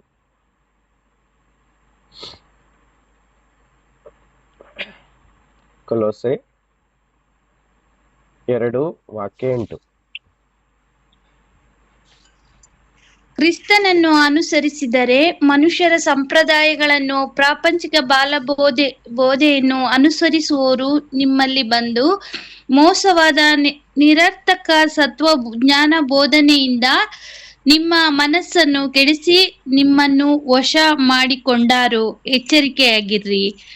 ಕ್ರಿಸ್ತನನ್ನು ಅನುಸರಿಸದೆ, ನೋಡಿ, ಕ್ರಿಸ್ತನನ್ನು ಅನುಸಾರ ಮಾಡದೆ ಮನುಷ್ಯರು ಕಲಿಸಿದಂತ ಸಂಪ್ರದಾಯಗಳನ್ನು ಪ್ರಾಪಂಚಿಕ ಬಾಲಬೋಧೆಯನ್ನು ಅನುಸರಿಸುವವರಾದ್ರೆ ಇಂಥವರು ನಿಮ್ಮಲ್ಲಿ ಬಂದು ಮೋಸ ಮಾಡುವವರು, ನಿರರ್ಥಕವಾದಂತ ಅರ್ಥವಿಲ್ಲದಂತ ತತ್ವಜ್ಞಾನ ಬೋಧನೆಯಿಂದ ಬೋಧಿಸಿ ನಿಮ್ಮ ಮನಸ್ಸನ್ನು ಕೆಡಿಸಿ ನಿಮ್ಮನ್ನು ಹಾಳು ಮಾಡುವರು. ಎಚ್ಚರಿಕೆ ಇದೆಲ್ಲ ಯಾವಾಗ ನಡೀತು ಗೊತ್ತುಂಟ? ಈ ವಾಕ್ಯ ಯೇಸು ಸ್ವಾಮಿ ಬಂದು ಅಪೊಸ್ತಲರು ಸಭೆಯನ್ನು ಕಟ್ಟಿ ಅನೇಕ ಸಭೆಗಳು ಎದ್ದು ನಿಂತ ನಂತರ ಕೊಲೊಸ್ಸೆ ಸಭೆಗೆ ಬರಿತಾ ಇದ್ದಾರೆ ಅಪೊಸ್ತಲನಾದ ಪೌಲನು, ಮುಂದೆ ನೀವು ಎಚ್ಚರವಾಗಿರ್ಬೇಕು, ಅನೇಕರು ಬರ್ತಾರೆ, ಸಂಪ್ರದಾಯಗಳನ್ನು ಕಲಿಸ್ತಾರೆ, ಪ್ರಾಪಂಚಿಕ ಬಾಲಬೋಧೆಯನ್ನು ಕಲಿಸ್ತಾರೆ, ಈ ಲೋಕದ ವಿಷಯಗಳನ್ನು ಕಲಿಸ್ತಾರೆ, ದೇವರ ವಿಷಯವೊಂದು ಹೇಳಿ ದೇವರ ಹೆಸರಿನಲ್ಲಿ ಅನೇಕ ಪ್ರಾಪಂಚಿಕ ಬಾಲಬೋಧೆಯನ್ನು ನಿಮಗೆ ಕಲಿಸಿ ನಿಮ್ಮನ್ನು ಹಾಳು ಮಾಡ್ತಾರೆ ಅಂತ ಮೊದಲೇ ಎಚ್ಚರಿಕೆ ಕೊಟ್ರು. ನೋಡಿ, 1ನೇ ಶತಮಾನ, 2ನೇ ಶತಮಾನ, 3ನೇ ಶತಮಾನದ ನಂತರ ಈ ಸಂಪ್ರದಾಯಗಳೆಲ್ಲ ಉಟ್ಕೊಳ್ತು. ಯಾವುದು? New year, Christmas, Easter. Constantinople ಬಗ್ಗೆ ಕೇಳಿರ್ಬೇಕು. 300ನೇ ಇಸ್ವಿಯ ನಂತರ ರಾಜ ಕಾನ್ಸ್ಟಂಟಿನೋಪಲ್ ಉಟ್ಕೊಳ್ತಾನೆ ರೋಮನ್ ಸಾಮ್ರಾಜ್ಯದಲ್ಲಿ. ಅಲ್ಲಿ ತನಕ ಯಾವುದೇ ಸಂಪ್ರದಾಯಗಳು ಇರ್ಲಿಲ್ಲ ಈ ಲೋಕದಲ್ಲಿ. ಅಲ್ಲಿ ತನಕ ಯಾವ ವಿಶ್ವಾಸಿಗಳು ಈ ಕ್ರಿಸ್ಮಸ್, ನ್ಯೂ ಇಯರ್ ಮತ್ತೆ ಈಸ್ಟರ್ಗಳನ್ನು ಆಚರಿಸಲಿಲ್ಲ. ಬೈಬಲ್ ಅಲ್ಲಿ ಇಲ್ಲ. 300 ವರ್ಷಗಳವರೆಗೆ ಯಾವುದನ್ನು ಆಚರಿಸಲಿಲ್ಲ. ಕಾನ್ಸ್ಟಂಟಿನೋಪಲ್ನು ಬಂದು ರೋಮನ್ ಕ್ಯಾಥಲಿಕ್ ಸಭೆಯನ್ನು ಆರಂಭ ಮಾಡಿ ತಾನು ಸರಿಯಾಗಿ ಬೈಬಲ್ ಅನ್ನು ಓದದೆ ಅವರು ಆಚರಿಸಿಕೊಂಡು ಬಂದಂತ ಹಬ್ಬಗಳನ್ನು ಅವರು ಕ್ರಿಸ್ತಿಯ ಹಬ್ಬವನ್ನಾಗಿ ಪರಿವರ್ತಿಸಿದರು. ನಿಮಗೆ ನಿಮ್ರೋದ್, ತಾಮೂಸ್ ಬಗ್ಗೆ ಎಲ್ಲ ಇತಿಹಾಸ ಹೇಳಿಕೊಟ್ರೆ ಆವಾಗ ಅರ್ಥ ಆಗುತ್ತದೆ. ತಾಮೂಸ್ ಎಂಬ ದೇವತೆ ಅಂದ್ರೆ ಅವರ ಸಂಪ್ರದಾಯದ ದೇವರುಗಳನ್ನು, ಅವರ ಹಬ್ಬಗಳನ್ನು ಆಚರಿಸ್ತಾ ಇದ್ರು. ಡಿಸೆಂಬರ್ 25ನೇ ತಾರೀಕಲ್ಲಿ ಸೂರ್ಯ ದೇವರನ್ನು ಆಚರಿಸುವ ದಿನವಾಗಿತ್ತು ರೋಮನ್ಗಳು. ಅವ್ರು ಕ್ರಿಶ್ಚಿಯನ್ ಆಗ್ಬಿಟ್ರು. ಕಾನ್ಸ್ಟಂಟಿನೋಪಲು ಕ್ರಿಸ್ಟಿಯನ್ ಆದ ಒಂದೇ ದಿನದಲ್ಲಿ. ಯಾಕಂದ್ರೆ ಅವನ ತಾಯಿ ಕ್ರಿಶ್ಚಿಯನ್ ಆಗಿದ್ಲು, ಗುಪ್ತ ಒಂದು ವಿಶ್ವಾಸಿ ಆಗಿದ್ಲು. ಆತಳು ಹೇಳಿ ಆತನು ನಂಬಲಿಕ್ಕೆ ಸ್ಟಾರ್ಟ್ ಮಾಡ್ದ. ನಾನೆಲ್ಲ ಶಾರ್ಟ್ ಆಗಿ ಹೇಳ್ತಾ ಇದ್ದೀನಿ, ದೊಡ್ಡ ಕತೆ ಇದೆಲ್ಲ. ಅವನು ಅವಾಗ ಇಡೀ ಲೋಕಕ್ಕೆ ರಾಜ, ದ ಗ್ರೇಟ್ ಕಾನ್ಸ್ಟಂಟೈನೋಪಲ್ ಎಂಪರರ್. ಆ ಸಮಯದಲ್ಲಿ ಭಾರತ ದೇಶಕ್ಕೆ ಒಂದು ಮಿನಿಸ್ಟರ್, ಅಮೆರಿಕಕ್ಕೆ ಒಂದು ಮಿನಿಸ್ಟರ್ ಇರ್ಲಿಲ್ಲ. ಇಡೀ ಲೋಕಕ್ಕೆ ಒಂದು ಆಳ್ವಿಕೆ ಇತ್ತು. ಗೊತ್ತುಂಟಲ್ಲ ನಿಮ್ಗೆ, ಸಾಮ್ರಾಜ್ಯ ಅಂತ ಹೇಳ್ತಾರೆ ಅದಕ್ಕೆ. ರೋಮನ್ ಸಾಮ್ರಾಜ್ಯ, ಗ್ರೀಕ್ ಸಾಮ್ರಾಜ್ಯ, ಅಸಿರಿಯನ್ ಸಾಮ್ರಾಜ್ಯ, ಬ್ಯಾಬಿಲೋನ್ ಸಾಮ್ರಾಜ್ಯ. ಹೌದಾ? ಕೊನೆಯದಾಗಿ ಆಳ್ವಿಕೆ ಮಾಡಿದ್ದು ರೋಮನ್ ಸಾಮ್ರಾಜ್ಯ. ಕ್ರಿಸ್ತ ಶಕ, ಕ್ರಿಸ್ತ ಏಡಿಯ ಆ ಕಡೆ ಈ ಕಡೆಯಲ್ಲಿ ಸುಮಾರು 476 ವರ್ಷಗಳವರೆಗೆ ರೋಮನ್ ಸಾಮ್ರಾಜ್ಯ ಆಳ್ವಿಕೆ ನಡೆಸಿತು. ಅವರ ಕಾಲದಲ್ಲಿ ಕ್ರಿಸ್ಟಿಯನ್ ಧರ್ಮ ಅಂದ್ರೆ ಒಂದು ಧರ್ಮವಾಗಿ ಉಟ್ಕೊಳ್ತು. ರೋಮ್ ಎನ್ನುವುದು ಸಾಮ್ರಾಜ್ಯ ಆದಗೋಸ್ಕರ ಅದನ್ನು ರೋಮನ್ ಅಂತ ಹೇಳಿದ್ರು. ಕಥೋಲಿಕ ಅಂತ ಹೇಳಿದ್ರೆ ಇಡೀ ವಿಶ್ವಕ್ಕೆ ಅದು ಸಭೆಯಾಗಿ ಮಾರ್ಪಡ್ತು. ಅದಕ್ಕೆ ರೋಮನ್ ಕ್ಯಾಥೋಲಿಕ್ ಅಥವಾ ರೋಮನ್ನಿನ ವಿಶ್ವ ಸಭೆ, ಚರ್ಚ್ ಅಂತ ಅಲ್ಲಿ ಘೋಷಣೆ ಮಾಡಲಾಯಿತು. 300ನೇ ಇಸ್ವಿಯ ನಂತರ ಹಗುರವಾಗಿ ಒಂದೊಂದೇ ಸಂಪ್ರದಾಯಗಳು ಒಳಗೆ ಬರ್ತಾ ಹೋಯ್ತು. ಕ್ರಿಸ್ಮಸ್ ಹಬ್ಬವನ್ನು ಆಚರಿಸಲಿಕ್ಕೆ ಸ್ಟಾರ್ಟ್ ಮಾಡಿ. ಅದು ಒಂದೇ ದಿನದಲ್ಲಿ ಆಗಿಲ್ಲ, ಸ್ವಲ್ಪವಾಗಿ ಟ್ರೀಗಳನ್ನು ಇಡ್ತಾ ಹೋದ್ರು, ಸ್ಟಾರ್ಗಳನ್ನು ಇಡ್ತಾ ಹೋದ್ರು, ಡೆಕೋರೇಷನ್ ಮಾಡ್ತಾ ಹೋದ್ರು. ಹೀಗೆ ಕಾಲಗಳು ಕಳೀತಾ ಇಲ್ಲಿಗೆ 2000 ವರ್ಷಗಳಾಗ್ತಾ ಬಂತು. ಎಲ್ಲ ಅಳವಡಿಸ್ಕೊಂಡು ಬಂದಿದ್ದು ಇವಾಗಲ್ಲ, ಆ ಕಾಲದಲ್ಲಿ. ಅಂದ್ರೆ ಇವಾಗಿನಿಂದ 1500 ವರ್ಷಗಳ ಹಿಂದಿನಿಂದ ಇದೆಲ್ಲ ಒಂದೊಂದೇ ಕ್ರಿಸ್ತಿಯ ಧರ್ಮಕ್ಕೆ ಬಂತು. ಎಲ್ಲ ಲೋಕದ ರೀತಿಯಲ್ಲಿ ಮಾಡಿಬಿಟ್ರು. ಸಂಪ್ರದಾಯಗಳನ್ನೆಲ್ಲ ತಂದು ಒಂದು ಚರ್ಚ್ ಅನ್ನೋದು ಲೋಕದ ಪ್ರಕಾರವಾಗಿ ಮಾಡಿದ್ರು. ದೊಡ್ಡ ಕಟ್ಟಡಗಳನ್ನು ಕಟ್ಟಿದ್ರು. ಶಿಲುಬೆಯನ್ನು ಇಡ್ಲಿಕ್ಕೆ ಸ್ಟಾರ್ಟ್ ಮಾಡಿದ್ರು. ಬೇಡದಿರುವಂತ ಇವತ್ತು ನೋಡುವಂತ ಅನೇಕ ಚರ್ಚ್ಗಳಲ್ಲಿ ಇದೆಲ್ಲವೂ ಬೈಬಲಿಗೆ ವಿರೋಧವಾದಂತ ಅನೇಕ ಸಂಗತಿಗಳು ಚರ್ಚ್ನಲ್ಲಿದೆ. ಚರ್ಚ್ ಅಂದ್ರೆ ಏನು? ಇಬ್ಬರು ಮೂವರು ಎಲ್ಲಿ ಸೇರುತ್ತಾರೋ ಅದೇ ಚರ್ಚ್. ಚರ್ಚ್ ಅಂದ್ರೆ ಯೇಸುವನ್ನು ನಂಬುವಂತ ಸಂತರು, ಭಕ್ತರು, ವಿಶ್ವಾಸಿಗಳಿಗೆ ಚರ್ಚ್ ಅಂತಾರೆ. ಕನ್ನಡ ವರ್ಡ್ ಕರೆಕ್ಟ್ ಆಗಿದೆ ಸಭೆ. ಇವಾಗ ಪಾರ್ಲಿಮೆಂಟ್ ಅಲ್ಲಿ ಸಭೆ ಕೊಡ್ತಾರೆ, ವಿಧಾನಸೌಧದಲ್ಲಿ ಸಭೆ ಕೊಡ್ತಾರೆ. ಸಭೆ ಬೇರೆ, ವಿಧಾನಸೌಧ ಬೇರೆ. ಹೌದಾ? ವಿಧಾನಸೌಧ ಕಟ್ಟಡವಾಗಿದೆ, ಸಭೆ ಜನರಾಗಿದ್ದಾರೆ.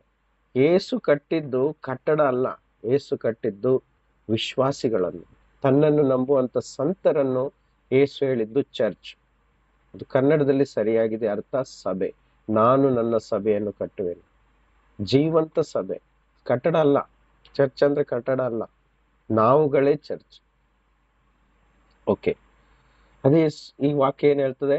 ನಿರರ್ಥಕವಾದಂತ ತತ್ವಜ್ಞಾನ, ಬಾಲಬೋಧೆ, ಸಂಪ್ರದಾಯಗಳು ಮುಂದೆ ಬಂದು ನಿಮಗೆ ಕಲಿಸ್ತಾರೆ, ಅದಕ್ಕೆ ನೀವು ಎಚ್ಚರವಾಗಿರಿ ಅಂತ ಪೌಲನು ಕೊಲೊಸ್ಸೆಯವರಿಗೆ ಬರೆದಿರ್ತಾರೆ. ಅದು ಹಾಗೆಯೇ ಆಯ್ತು. ಇವತ್ತಿಗೆ 2000 ವರ್ಷಗಳಾಯ್ತು. ಇವತ್ತು ಇಡೀ ಲೋಕದಲ್ಲಿ ಸುಳ್ಳೇ ತುಂಬಿಕೊಂಡಿದೆ, ಸಂಪ್ರದಾಯಗಳೇ ತುಂಬಿಕೊಂಡು ಸೈತಾನನು ಎಲ್ಲರನ್ನು ಮರಳು ಮಾಡ್ತಾ ಇದ್ದಾನೆ. ಹಾಗಾದ್ರೆ ನಿತ್ಯ ಜೀವಕ್ಕೆ ಹೋಗುವವರು, ಸತ್ಯವನ್ನು ತಿಳ್ಕೊಳ್ಳೋರು ಸ್ವಲ್ಪವೇ ಜನ. ಅದರಲ್ಲಿ ನಾವಾಗಿರ್ಬೇಕು. Price lord. ಅದರಲ್ಲಿ ನಾವು ಆಗಿರ್ಬೇಕು. ಸ್ವಲ್ಪ ನಿತ್ಯಕ್ಕೆ ಹೋಗುವಂತ ಸ್ವಲ್ಪ ಜನರಲ್ಲಿ ನಾವು ಅದರಲ್ಲಿ ಒಳಗೊಂಡಿರ್ಬೇಕು ಎನ್ನುವುದೇ ದೇವರ ಆಸೆ. ನಾವು ಸಹ ಆಸೆ ಪಡ್ಬೇಕು.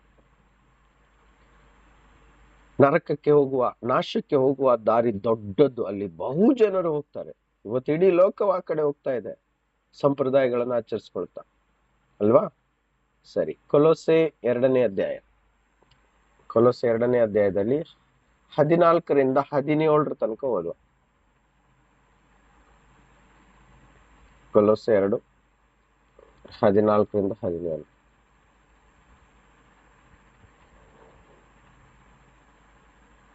ಓದುವ.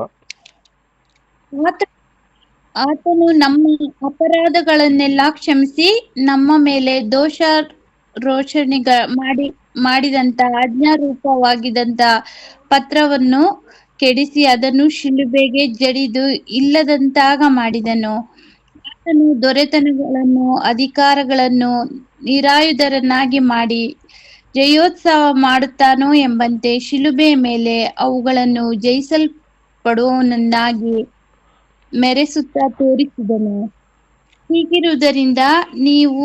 ಹೀಗಿರುವುದರಿಂದ ತಿಂದು ಕುಡಿಯುವ ವಿಷಯದಲ್ಲಿಯೂ, ಹಬ್ಬ, ಅಮಾವಾಸ್ಯೆ, ಸಬ್ಬತ್ ಎಂಬುವುಗಳ ವಿಷಯದಲ್ಲಿಯೂ ನಿಮ್ಮನ್ನು ದೋಷಿಗಳೆಂದು ಯಾರು ಎಣಿಸಬಾರದು. ಇವು ಮುಂದೆ ಬರಬೇಕಾಗಿದ್ದ ಕಾರ್ಯಗಳ ಛಾಯೆಯಾಗಿದೆ. ಇವುಗಳ ನಿಜ ಸ್ವರೂಪವು ಕ್ರಿಸ್ತನೇ. ಕೆಲವರು ಅತಿ ವಿನಯದಲ್ಲಿಯೂ ದೇವದೂತರ ಪೂಜೆಯಲ್ಲಿಯೂ ಆಸಕ್ತರಾಗಿದ್ದಾರೆ. ಸಾಕು ಸಾಕು ಸಾಕು ತಮಗೆ ಸಾಕು. ನೋಡಿ, 14ನೇ ವಾಕ್ಯದಲ್ಲಿ ಬರೆಯಲ್ಪಟ್ಟಿದೆ, ನಮ್ಮ ಮೇಲೆ ದೋಷಾರೋಪಣೆ ಮಾಡಿದಂತ ಆಜ್ಞೆ ರೂಪವಾಗಿದ್ದಂತ ಪತ್ರವನ್ನು. ಅಂದ್ರೆ ಏನು? ಹಳೆ ಒಡಂಬಡಿಕೆಯಲ್ಲಿ ಏನು ಬರೆಯಲ್ಪಟ್ಟಿದೆ? ಒಂದು ಉದಾಹರಣೆಗೆ ಒಂದು ವಾಕ್ಯವನ್ನು ಎತ್ತಿಡುವ. ನೀವು ನನಗಾಗಿ ಯಾವುದೇ ವಿಗ್ರಹವನ್ನು ಮಾಡಬೇಡಿರಿ, ಅಲ್ವಾ? ಮತ್ತೆ ಹೀಗೆ ಒಂದಲ್ಲ, ಎರಡಲ್ಲ, ಮೂರಲ್ಲ, ಎಷ್ಟೋ ನೂರಾರು ಆಜ್ಞೆಗಳು ಹಳೆ ಒಡಂಬಡಿಕೆಯಲ್ಲಿ ಬರೆಯಲ್ಪಟ್ಟಿತ್ತು. ಯಾರ ವಿರೋಧವಾಗಿ? ಅನ್ಯ ಜಾತಿಯರ ವಿರೋಧವಾಗಿ. ಯೆಹೋವನನ್ನು ನಂಬದೇ ಇರುವಂತ, ಯಹೂದಿಗಳಲ್ಲದೆ ಇರುವಂತರ ಮೇಲೆ ಈ ಆಜ್ಞೆಗಳನ್ನು ಬರೆಯಲ್ಪಟ್ಟಿತ್ತು. ಅನ್ಯ ಜಾತಿಯವರು ದೇವಾಲಯದ ಪಕ್ಕದಲ್ಲಿ ಬಂದರೆ, ಗೋಡೆಯನ್ನು ಮುಟ್ಟಿದರೆ ಅವರನ್ನು ಕಲ್ಲು ಹೊಡೆದು ಸಾಯಿಸಬೇಕಾಗಿತ್ತು. ಮತ್ತು ಸಬ್ಬತ್ ದಿನವನ್ನು ಆಚರಣೆ ಮಾಡದೇ ಇದ್ದರೆ ಅವರನ್ನು ಕೊಲೆ ಮಾಡಬೇಕಿತ್ತು, ಕಲ್ಲು ಹೊಡೆದು ಕೊಲೆ ಮಾಡಬೇಕಿತ್ತು. ಜನ ಸಮುದಾಯವನ್ನು ಕರೆದು ಅವರನ್ನು ಮಧ್ಯೆ ನಿಲ್ಲಿಸಿ ಅವ್ರನ್ನು ಕಲ್ಲು ಹೊಡೆದು ಕೊಲ್ಲಬೇಕಿತ್ತು. ಇದು ಯೆಹೋವನು ಕೊಟ್ಟಂತ ಆಜ್ಞೆ. ಹಾಗಾದ್ರೆ ಆಜ್ಞೆ ಇವತ್ತು ನಮಗಿದೆಯಾ? ಇವತ್ತು ನಾವು ಶನಿವಾರ ದಿನ ಸಬ್ಬತ್ ಆಗಿದೆ ಇಸ್ರಾಯೇಲ್ ಅಲ್ಲಿ, ಆ ದಿನವನ್ನು ನಾವು ಯಾವುದೇ ಕೆಲಸ ಮಾಡದೆ ಮನೆಯಲ್ಲಿಯೇ ಕೂತ್ಕೊಂಡಿರ್ಬೇಕು ಅನ್ನುವ ಆಜ್ಞೆ ಬರೆಯಲ್ಪಟ್ಟಿತ್ತು. ಅದನ್ನ ಏನ್ ಮಾಡಿದ್ರು? ಯೇಸು ಏನ್ ಮಾಡಿದ್ರು? ಅದನ್ನ ಕಾಲ್ವಾರಿ ಶಿಲ್ಬೆ ಮೇಲೆ ಅವುಗಳನ್ನೆಲ್ಲ ಏನ್ ಮಾಡಿದ್ರು? ಜಯಿಸಲ್ಪಟ್ಟರು. ಅವುಗಳನ್ನೆಲ್ಲ ಇಲ್ಲದ ಹಾಗೆ ಮಾಡಿದರು.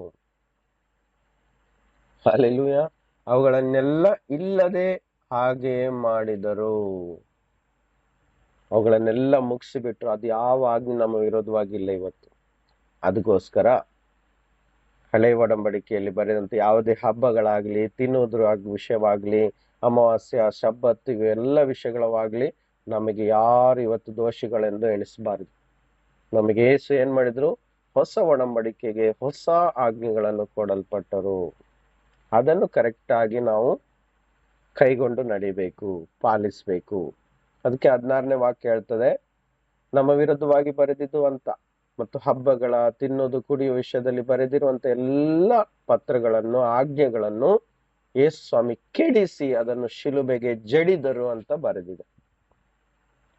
ಹಾಗಾಗಿ ಇವತ್ತು ತಿನ್ನೋದ್ರ ವಿಷಯದಲ್ಲಿ ಏನು ಬೇಕಾದ್ರೂ ನಮಗೆ ನಮ್ಮ ಶರೀರಕ್ಕೆ ಯಾವುದು ಹಿತ ಅನಿಸ್ತದೆ ಅದೆಲ್ಲ ನಾವು ತಿನ್ಬಹುದು. ಹೌದಾ? ಒಂದೊಂದು ಊರಲ್ಲಿ ಒಂದೊಂದು ಆಹಾರಗಳನ್ನು ತಿಂತಾರೆ, ಹೌದಲ್ವಾ? ಇವತ್ತು ಮೀನು ತಿನ್ನುವವರಿಗೆ ಹೇಳುವುದಾದ್ರೆ ಅನೇಕ ಮೀನುಗಳನ್ನು ಸಹ ತಿನ್ನಬಾರದು ಎಂದು ಹಳೆ ಒಡಂಬಡಿಕೆಯಲ್ಲಿ ಬರೆಯಲ್ಪಟ್ಟಿದೆ. ಅರ್ಥ ಆಗ್ತದೆ? ಉದಾಹರಣೆಗೆ ಏಡಿಯನ್ನು, ಮತ್ತೆ ಪ್ರಾನ್ಸ್ ಅನ್ನು, ಮತ್ತೆ ಇನ್ನಿತರೆ ಮೀನು, ಪಾಂಪ್ಲೆಟ್ ಮೀನನ್ನು ಸಹ ತಿನ್ನುವಾಗಿರ್ಲಿಲ್ಲ. ಯಾಕಂದ್ರೆ ಅದರ ಮೇಲೆ ಕವಳಗಳಿಲ್ಲ.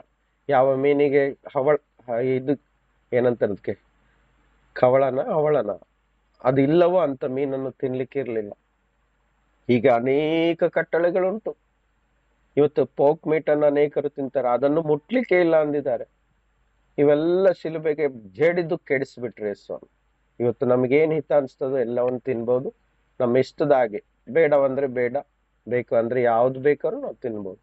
ಅದೇ ರೀತಿಯಾಗಿ ಕುಡಿಯುವ ವಿಷಯದಲ್ಲಿ ಅಂದ್ರೆ ಆಲ್ಕೋಹಾಲ್ ಕುಡಿಲಿಕ್ಕೆ ಹೇಳಿದಲ್ಲ, ಕುಡಿಯುವ ವಿಷಯದಲ್ಲಿಯೂ ಸಹ ಯಾರು ನಮ್ಮನ್ನು ಏನ್ ಮಾಡಬಾರ್ದು? ದೋಷಿಗಳನ್ನ ಎಣಿಸಬಾರ್ದು. ಅದೇ ರೀತಿಯಾಗಿ ಹಬ್ಬದ ವಿಷಯದಲ್ಲಿ ಯಾರು ನಮ್ಮನ್ನು ದೋಷಿಗಳಿಂದ ಎಣಿಸಬಾರ್ದು. ನೋಡಿ, ಹಳೆ ಒಡಂಬಡಿಕೆಯಲ್ಲಿ ಅನೇಕ ಟೈಪ್ನ ಹಬ್ಬಗಳಿತ್ತು. ಪಾಸ್ಕವನ್ನು ಆಚರಿಸ್ಬೇಕಿತ್ತು, ಪೆಂತೆಕೋಸ್ತ ಹಬ್ಬವನ್ನು ಆಚರಿಸ್ಬೇಕಿತ್ತು. ಇವೆಲ್ಲ ಆಚರಿಸದೇ ಇದ್ರೆ ದೋಷ ದೇವರ ಮುಂದೆ. ಪಾಪ ಮಾಡಿದ ಹಾಗೆ, ಆಜ್ಞೆಯನ್ನು ಮೀರಿದ ಹಾಗೆ ಶಿಕ್ಷೆ ಆಗ್ತಿತ್ತು ದೇವರಿಂದ. ಅದ್ರ ಬಗ್ಗೆ ಎಲ್ಲ ಆಜ್ಞೆಗಳನ್ನು ಸ್ವಾಮಿ ಶಿಲುಬೆ ಮೇಲೆ ಏನ್ ಮಾಡಿದ್ರು? ಜಡ್ದ್ ಬಿಟ್ಟು ಆ ಆಜ್ಞೆಗಳನ್ನೆಲ್ಲ ಇಲ್ಲದ ಹಾಗೆ ಮಾಡಿದ್ರು. ಅದೇ ವಾಕ್ಯ ಬರೆದಿದೆ ಇಲ್ಲಿ 14ರಲ್ಲಿ. ಆಮೇಲೆ ಹಾಗಾದ್ರೆ ಹೊಸ ಒಡಂಬಡಿಕೆಯಲ್ಲಿ ಯಾವ್ದಾದ್ರು ಹೊಸ ಹಬ್ಬಗಳನ್ನು ಆಚರಿಸ್ಲಿಕ್ಕೆ ಆಜ್ಞೆಗಳನ್ನು ಕೊಟ್ಟಿದ್ದಾರ? ಒಂದೇ ಒಂದು ಆಜ್ಞೆಗಳಿಲ್ಲ. ಹಾಗಾದ್ರೆ ಇವೆಲ್ಲ ಎಲ್ಲಿಂದ ಹುಟ್ಕೊಂತು? ಕ್ರಿಸ್ಮಸ್, ಅದು ಡಿಸೆಂಬರ್ 25. ಡಿಸೆಂಬರ್ 25ಕ್ಕೆ 100ಕ್ಕೆ 100ರಷ್ಟು ಸ್ವಾಮಿ ಹುಟ್ಟಿಲ್ಲ ಅನ್ನೋದು ಇಡೀ ಲೋಕನೇ ತಿಳಿದಿದೆ. ಎಲ್ಲ ಸೈತಾನನು ಏನ್ ಮಾಡಿದಾನೆ? ಎಲ್ಲರನ್ನು ಮಂಕು ಮಾಡಿದ್ದಾನೆ. ಬೈಬಲ್ ಪ್ರಕಾರವಾಗಿ ಬೈಬಲ್ ಪಂಡಿತರು ಕಂಡು ಹಿಡಿದಾಗ ಸೆಪ್ಟೆಂಬರ್ ಇಂದ ಅಕ್ಟೋಬರ್ ಮಧ್ಯದಲ್ಲಿ ಯೇಸು ಹುಟ್ಟಿರಬಹುದು ಎಂದು ಕೆಲವೊಂದು ವಾಕ್ಯದ ಆಧಾರದ ಮೇಲೆ ಕಂಡು ಹಿಡಿದಿದ್ದಾರೆ. ಆದ್ರೆ ಡಿಸೆಂಬರ್ 25 ಅನ್ನೋದು ಸೂರ್ಯ ದೇವನ ಆರಾಧನೆ ಮಾಡುವ ದಿನ. ರೋಮನ್ಸರು ಅವ್ರು ಏನ್ ಮಾಡಿದ್ರು? ಅದೇ ದಿನವನ್ನು ಯೇಸುವಿನ ಹುಟ್ಟಿದ ಹಬ್ಬ ಅಂತ ಚೇಂಜ್ ಮಾಡ್ಬಿಟ್ರು. ಯಾಕಂದ್ರೆ ಕ್ರಿಶ್ಚಿಯನ್ ಆದ್ರಲ್ಲ, ಅವ್ರು ಆಲ್ರೆಡಿ ಆಚರಿಸ್ಕೊಂತ ಬರ್ತಿದ್ರು ಆ ದಿನವನ್ನ. ಕ್ರಿಸ್ಮಸ್ ಟ್ರೀ ಅನ್ನೋದು ಇದೆಯಲ್ಲ, ಆ ಮರಗಳನ್ನೆಲ್ಲ ಕಟ್ ಮಾಡಿ ಸೂರ್ಯ ದೇವತೆಗೋಸ್ಕರ ಇಟ್ಟು, ನಕ್ಷತ್ರಗಳನ್ನಿಟ್ಟು, ಅನೇಕ ಅಲಂಕಾರಗಳನ್ನೆಲ್ಲ ಮಾಡಿಕೊಂಡು ಬಂದವರು ಅವರು. ನಿಮ್ರೋದ್ ಎಂಬ ಸೂರ್ಯ ದೇವತೆ ಅನೇಕ ಹೆಸರಿನಲ್ಲಿ ಅವನು ಆಚರಿಸ್ಕೊಳ್ತಾ ತನ್ನನ್ನೇ ಅವನು ಸೈತಾನನ ಪ್ರೇರಣೆಯಿಂದ ಜನರನ್ನು ಮಂಕು ಮಾಡಿಸಿ, ಈ ನಿಮ್ರೋದ್ ಎಂಬ ವ್ಯಕ್ತಿಯ ಮುಖಾಂತರ ಅನೇಕ ಹೆಸರುಗಳು ಉಟ್ಕೊಂಡು ಅದೇ ಸೂರ್ಯ ದೇವನಾಗಿ, ಬಾಲ್ ದೇವನಾಗಿ, ರೋಮನಲ್ಲಿ ಇನ್ನು ಬೇರೆ ಹೆಸರಿಂದ ಆತನ ಆಚರಿಸ್ಕೊಳ್ತಾ ಆ ದಿನವಾಗಿತ್ತು ಡಿಸೆಂಬರ್ 25.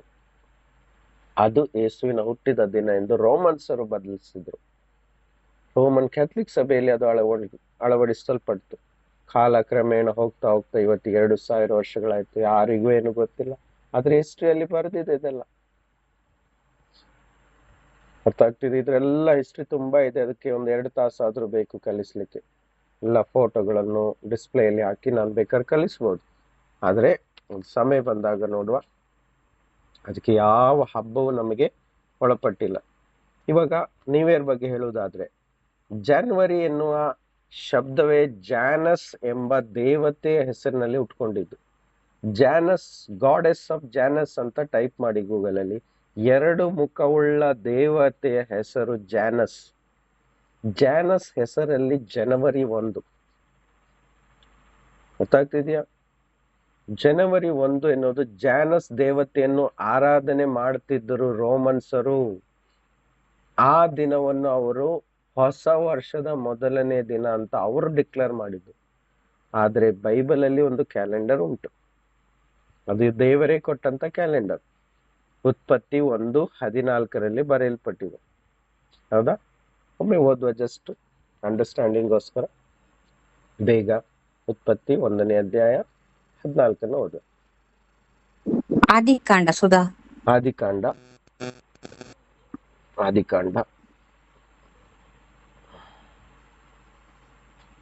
ಆದಿಕಾಂಡ 1ನೇ ಅಧ್ಯಾಯ ವಾಕ್ಯ 14.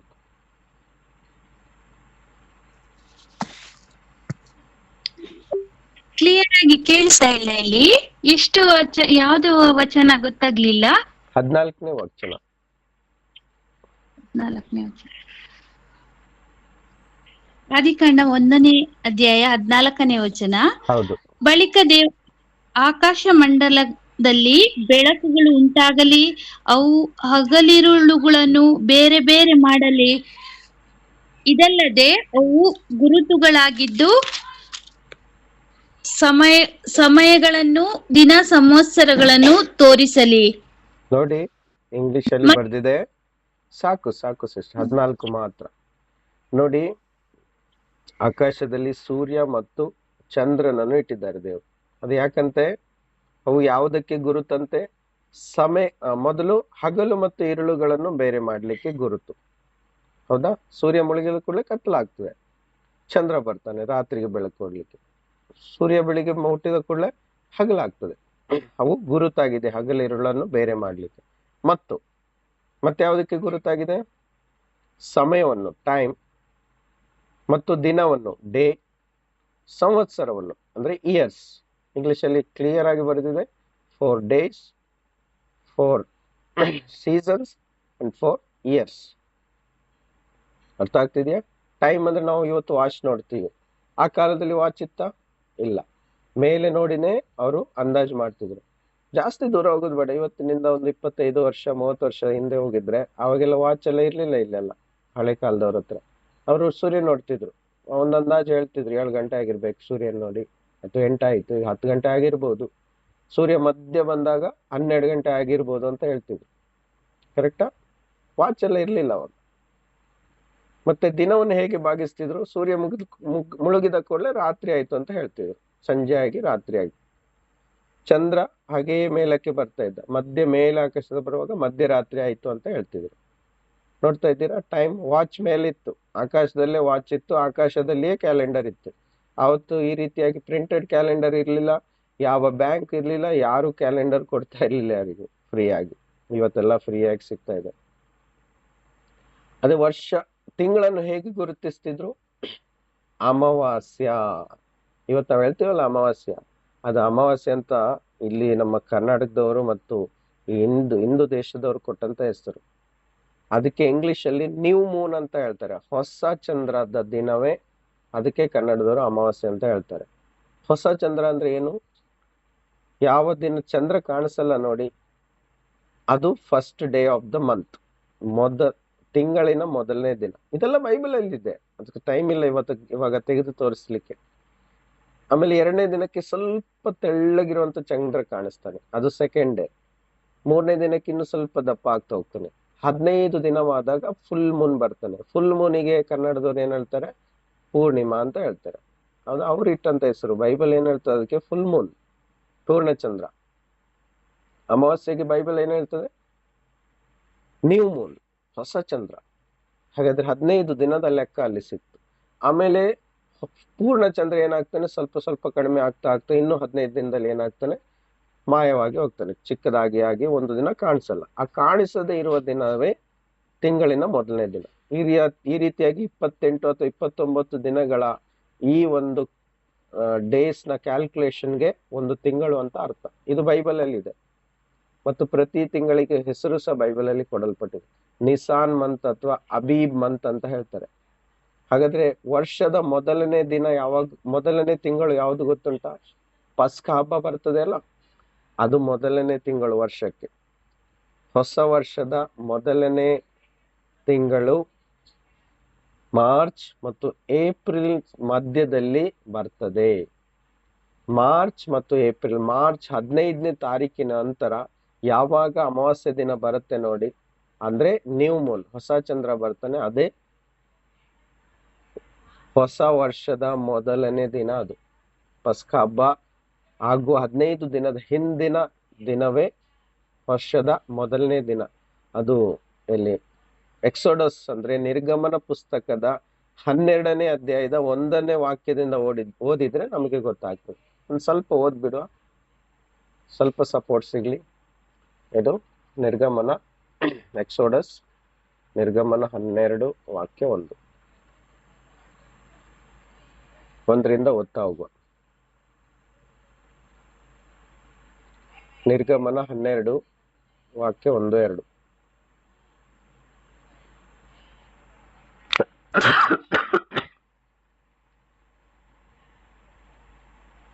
ಸುತ ವಿಮೋಚನ ಕಾಂಡ. ಸಾರಿ, ನಿರ್ಗಮನಕ್ಕೆ ವಿಮೋಚನ, ನಾನೆಲ್ಲ ಹಿಂದಿಯಲ್ಲಿ ಹೇಳ್ತಾ ಇದ್ದೀನಿ. ಸರಿ, ವಿಮೋಚನ ಕಾಂಡ 12 ವಾಕ್ಯ 1-2. ಐಗುಪ್ತ ದೇಶದಲ್ಲಿ ಯೆಹೋವನು ಮೋಶೆ ಆರೋನರ ಸಂಗಡ ಮಾತಾಡಿ ಇಂತೆಂದನು, ಎಲ್ಲಾ ಮಾಸಗಳಲ್ಲಿ ಇದೇ ನಿಮಗೆ ಆದಿ ಮಾಸವಾಗಿರಬೇಕು, ಇದೇ ನಿಮಗೆ ಪ್ರತಿ ವರುಷದ ಮೊದಲನೇ ತಿಂಗಳಾಗಿರಬೇಕು. ಸಾಕು, ಇದರ ವಿಷಯದಲ್ಲಿ ನೀವು ಸಿಕ್ತಾ ನಮ್ಗೆ ಉತ್ತರ? ಆದಿ ಮಾಸ ಯಾವಾಗ? ಪ್ರತಿ ವರ್ಷದ ಮೊದಲನೇ ತಿಂಗಳು ಯಾವಾಗ?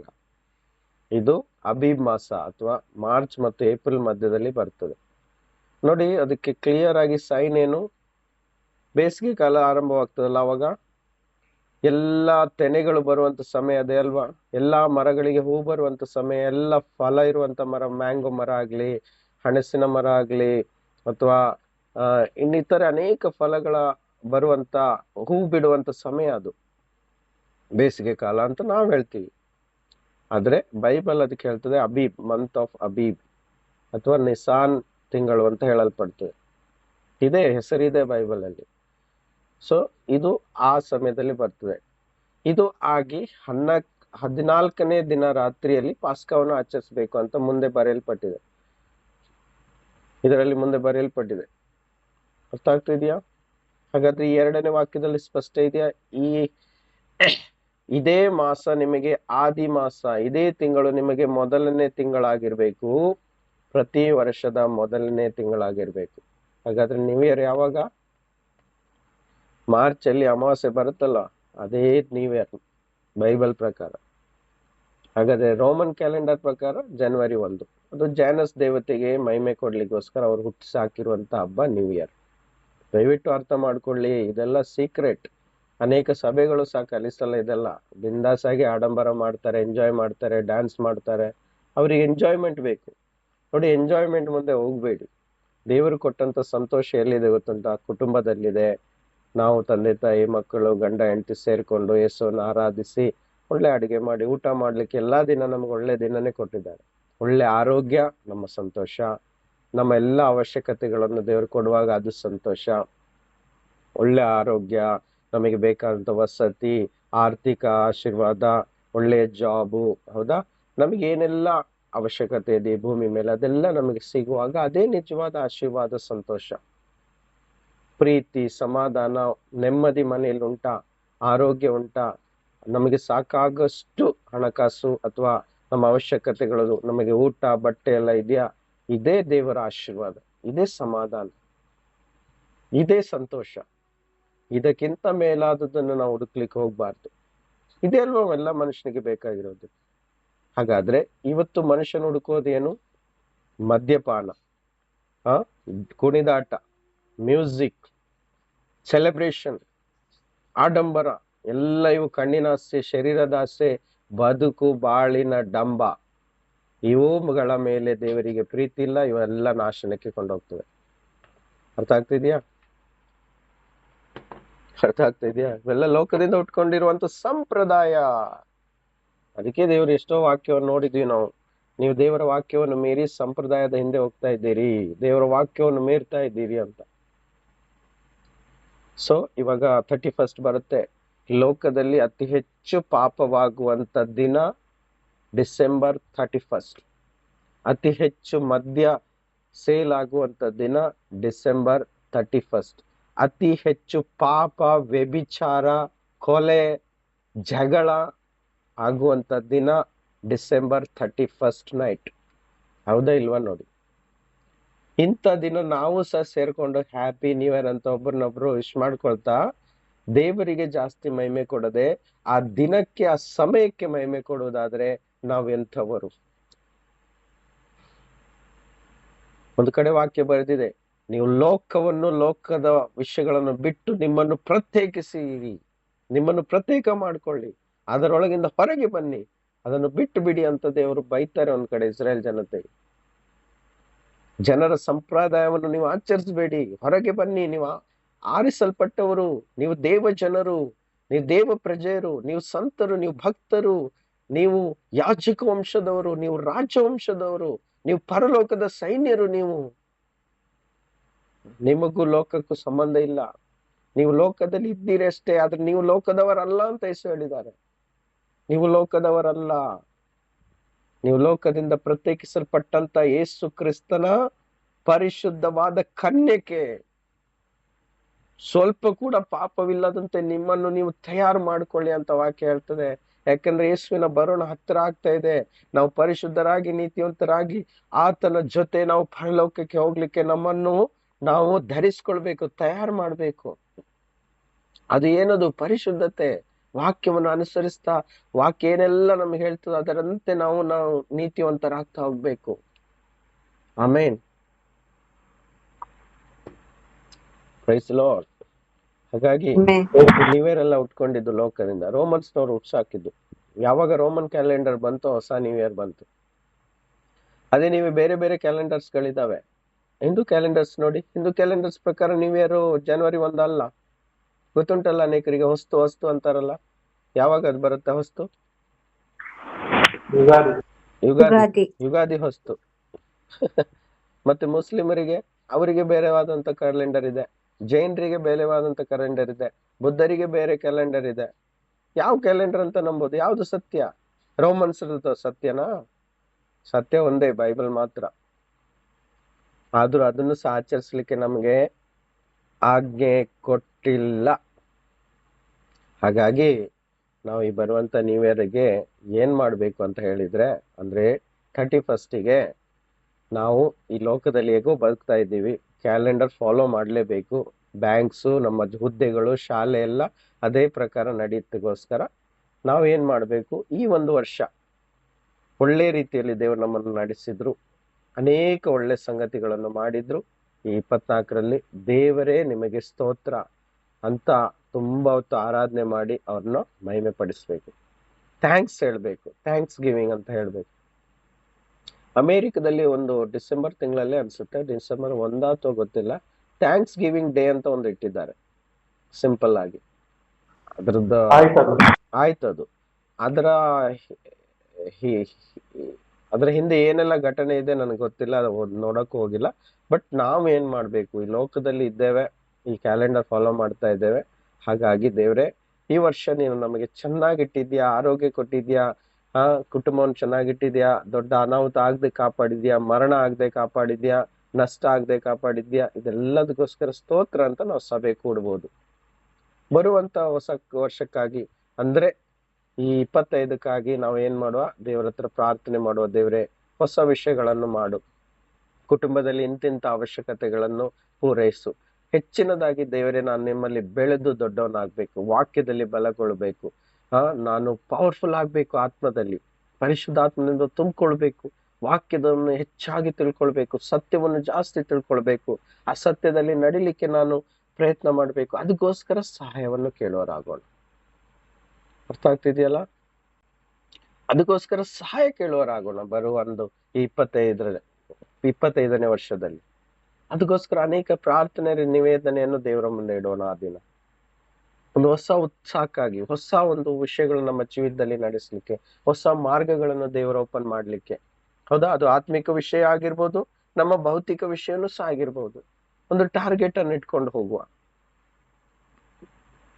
ಮತ್ತು ದೇವರ ರಾಜ್ಯಕ್ಕೋಸ್ಕರನು ನಾವು ಟಾರ್ಗೆಟ್ ಇಡ್ಬೋದು. ಬರುವ ವರ್ಷದಲ್ಲಿ ಇಷ್ಟು ಆತ್ಮಗಳನ್ನು ನಾನು ಜಯಿಸ್ಬೇಕು, ಇಷ್ಟಿಷ್ಟು ಆತ್ಮಗಳು ಸಭೆಗೆ ಬರ್ಬೇಕು, ಅವರು ರಕ್ಷಣೆ ಹೊಂದಬೇಕು, ಎಷ್ಟು ಜನ ಜ್ಞಾನ ಸ್ನಾನ ತಗೊಳ್ಬೇಕು, ಇಂಥ ಟಾರ್ಗೆಟ್ಗಳನ್ನೆಲ್ಲ ಇಡ್ಬೋದು. ಇದು ದೇವರಿಗೆ ಮೆಚ್ಚುಗೆ ಆದದ್ದು. ಅರ್ಥ ಆಗ್ತಾ ಇದೆಯಾ? Praise lord. ಹಲ್ಲೆಲೂಯಾ. ಕೊನೆ ಒಂದು ವಾಕ್ಯ ಓದಿ ನಾವು ನಿಲ್ಲಿಸುವ. ಒಂದೆರಡು ವಾಕ್ಯ ಓದುವ ಲಾಸ್ಟಿಗೆ. ಗಲಾತಿ 4:9-11. ಗಲಾತಿ 4:9-11.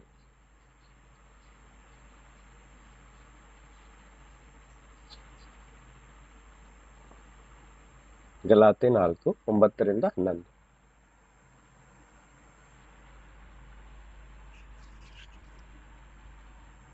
ಈಗಲಾದರೂ ನೀವು ದೇವರನ್ನು ತಿಳ್ಕೊಂಡಿದ್ದೀರಿ.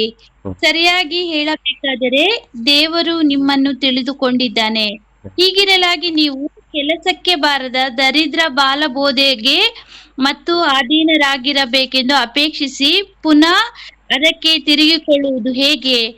ನೀವು ಆಯಾ ದಿನವನ್ನು, ಮಾಸಗಳನ್ನು, ಉತ್ಸಾಹ ಕಾಲಗಳನ್ನು, ಸಂವತ್ಸರಗಳನ್ನು ನಿಷ್ಠೆಯಿಂದ ಆಚರಿಸುತ್ತೀರಿ. ನಾನು ನಿಮಗೋಸ್ಕರ ಪ್ರಯಾಸಪಟ್ಟು ನಿಷ್ಫಲವಾಯಿತೋ ಏನೋ ಎಂದು ನಿಮ್ಮ ವಿಷಯದಲ್ಲಿ ಭಯಪಡುತ್ತೇನೆ. ಸಾಕು. ಸಹೋದರ, ಹೀಗಿರಲಾಗಿ ನೀವು ಕೆಲಸಕ್ಕೆ ಬಾರದೇ ಇರುವಂತ ಈ ಲೋಕದ ಸಂಪ್ರದಾಯವಾಗಿರುವಂತ ದರಿದ್ರ ಬಾಲಬೋಧೆ. ನೋಡಿ, ಪೌಲನು ಈ ರೀತಿಯಾಗಿ ಹೇಳ್ತಾನೆ. ಈ ಲೋಕದಲ್ಲಿ ಆಚರಿಸುವಂತ ಸಂಪ್ರದಾಯಕ್ಕೆ ಏನ್ ಹೇಳ್ತಾ ಇದ್ದಾರೆ? ದರಿದ್ರ ಬಾಲಬೋಧೆ. ಇದು ಬೈಬಲ್ ನಮ್ಗೆ ಕಲಿಸ್ಲಿಲ್ಲ ಅಲ್ವಾ? ನೀವೇ ಆಚರಿಸ್ಬೇಕು, 31st ನೈಟ್ ಆಚರಿಸ್ಬೇಕು ಅಂತ ನಮಗೆ ಬೈಬಲ್ ಕಲ್ಸಿತಾ? ಇಲ್ಲ. ಈಸ್ಟರ್ ಮಾಡ್ಬೇಕಂತ ಬೈಬಲ್ ಕಲ್ಸಿತಾ? ನೋಡಿ, ಈಸ್ಟರ್ ಶಬ್ದಕ್ಕೂ ಯೇಸುವಿನ ಪುನರುತ್ಥಾನಕ್ಕೂ ಯಾವ ಸಂಬಂಧ ಇಲ್ಲ. ಈಸ್ಟರ್ ಎನ್ನುವುದು ಒಂದು ದೇವಿಯ ಹೆಸರು. ನೆನ್ಪಿಟ್ಕೊಳ್ಳಿ, ಈಸ್ಟರ್ ಎನ್ನುವುದು ದೇವಿಯ ಹೆಸರು. ಅಷ್ಟೋರೆತ್ ದೇವತೆ ಅನ್ನೋದು ಹಳೆ ಒಡಂಬಡಿಕೆಯಲ್ಲಿ ಬರೆಯಲ್ಪಟ್ಟಿದೆ, ಹೆಜಕೀಯನ ಪುಸ್ತಕದಲ್ಲಿ. ಅಷ್ಟೋರೆತ್ ಸ್ವರ್ಗೀಯ ರಾಣಿ ದೇವತೆ. ಅದು ನಿಮ್ರೋದನ ಕಾಲದಿಂದಲೇ ಒಂದು ಸೆಮಿರಾಮಿಸ್ ಎನ್ನುವ ಒಂದು ಸ್ತ್ರೀಯ ಮುಖಾಂತರ ಆ ಒಂದು ಹೆಸರು ಉಟ್ಕೊಳ್ತು. ಅಷ್ಟೋರೆತ್ ದೇವತೆ, ಡಯರ್ನಾ, ಅಷ್ಟಾರಮೇಸ್ ಅನ್ನುವ 106 ಹೆಸರುಗಳು ಆ ಸ್ತ್ರೀಗಿದೆ. ಆ ಸ್ತ್ರೀ ಅನೇಕ ದೇಶದಲ್ಲಿ ಬೇರೆ ಬೇರೆ ಹೆಸರುಗಳಿಂದ ಕಂಡುಕೊಳ್ತಾಳೆ. ಅವಳ ಹೆಸರಿನಲ್ಲಿ ಆಚರಿಸಲ್ಪಡುತ್ತಿದ್ದಂತ ಹಬ್ಬ ಅಷ್ಟೋರೆತ್ ದೇವಿಯ ಹಬ್ಬ. ರೋಮನ್ಸ್ ಅಲ್ಲಿ ಆಚರಿಸ್ತಿದ್ರು ಕಂಟಿನ್ಯೂಸ್ ಆಗಿ. ಅದು ಕಾಲಕ್ರಮೇಣವಾಗಿ ಯಾವಾಗ 300ನೇ ಶತಮಾನದ ನಂತರ ಕ್ರಿಸ್ತರಾಗಿ ಕನ್ವರ್ಟ್ ಆದ್ರು ರೋಮನ್ಸ್ಗಳು, ಅವರು ಅಷ್ಟೋರೆತ್ ದೇವಿಯ ಹಬ್ಬವನ್ನು ಅಸ್ಟಾರ್ಟೆ, ಈಸ್ಟಾರ್ ಅಥವಾ ಈಸ್ಟರ್ ಎಂದು ಪರಿವರ್ತಿಸಿದ್ರು. ಯೇಸುವಿನ ಪುನರುತ್ಥಾನಕ್ಕೆ ಈಸ್ಟರ್ ಅಂತ ಹೆಸರು ಕೊಟ್ರು. ಅದರ ಹಿಂದೆ ದೊಡ್ಡ ಕಥೆ ಇದೆ, ಇವಾಗ ಹೇಳಲ್ಲ, ಸಮಯವಿಲ್ಲ. ಗೊತ್ತಾಗ್ತಿದೆ? ಹಾಗಾಗಿ ಈಸ್ಟರ್ ಅನ್ನು ನಾವು ಬಾಯಿಂದ ತೆಗೆಯುವುದೇ ತಪ್ಪು.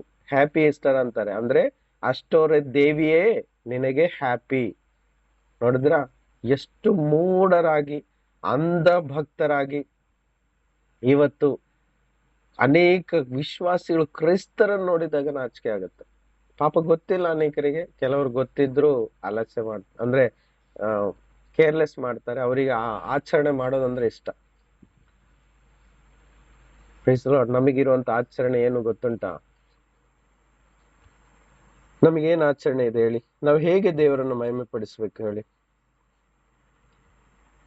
ಒಂದು ವಾಕ್ಯ ಏನು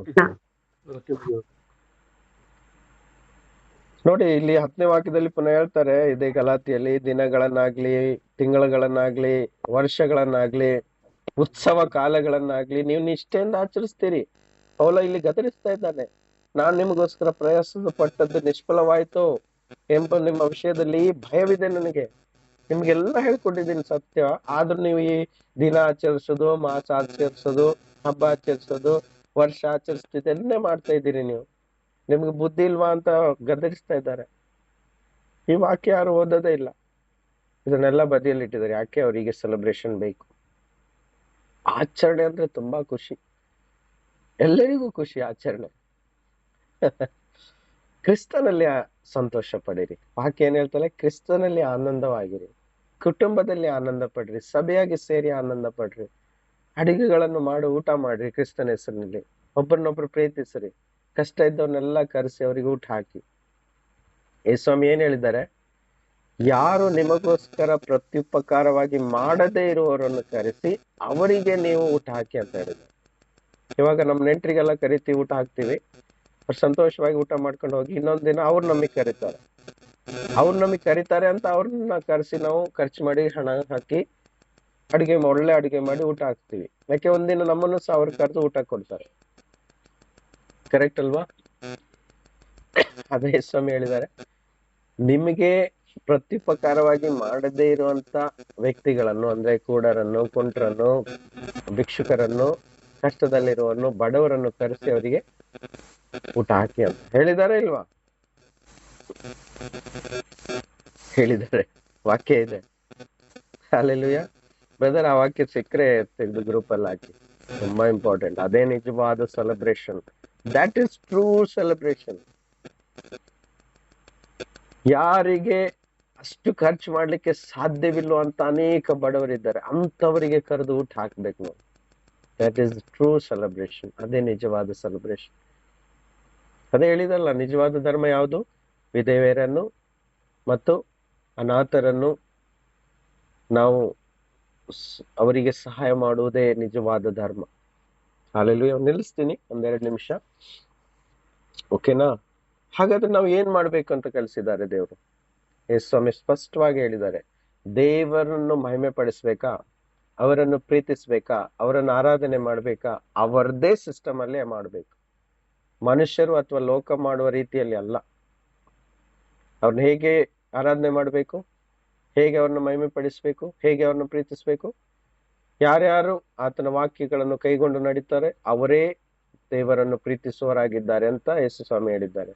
ಮತ್ತು ಅವ್ರನ್ನ ಹೇಗೆ ಆರಾಧಿಸ್ಬೇಕಂತೆ?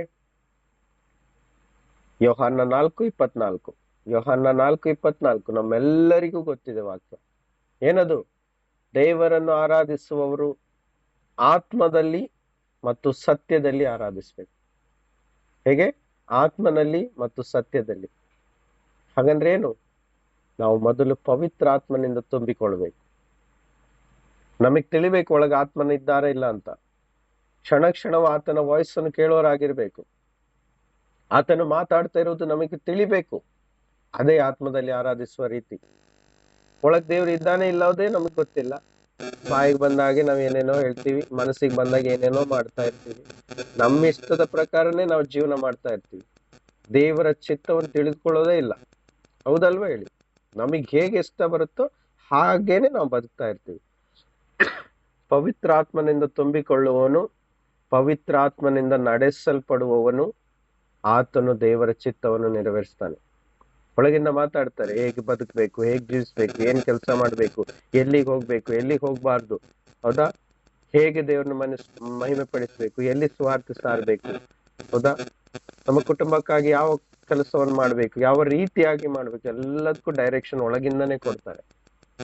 ಅಂದ್ರೆ ಅರ್ಥ, ದೇವರ ಆತ್ಮನಾದ ಮೂರನೇ ವ್ಯಕ್ತಿತ್ವವಾದ ಪವಿತ್ರಾತ್ಮನನ್ನು ತುಂಬಿಕೊಂಡು ಆತನ ಪ್ರೇರಣೆಯಿಂದ ನಡೆಸಲ್ಪಡುವುದೇ ಆತ್ಮನಲ್ಲಿ ದೇವರನ್ನು ಆರಾಧಿಸುವ ರೀತಿ. ಎರಡನೇದು ಸತ್ಯದಲ್ಲಿ. ಅಂದ್ರೆ ಅರ್ಥ ಏನು? ಸತ್ಯ ಅಂದ್ರೆ ಏನು? ಯೇಸು ಹೇಳಿದ್ರು ಯೋಹಾನ 17:17, ದೇವರೇ ನಿನ್ನ ವಾಕ್ಯವೇ ಸತ್ಯ.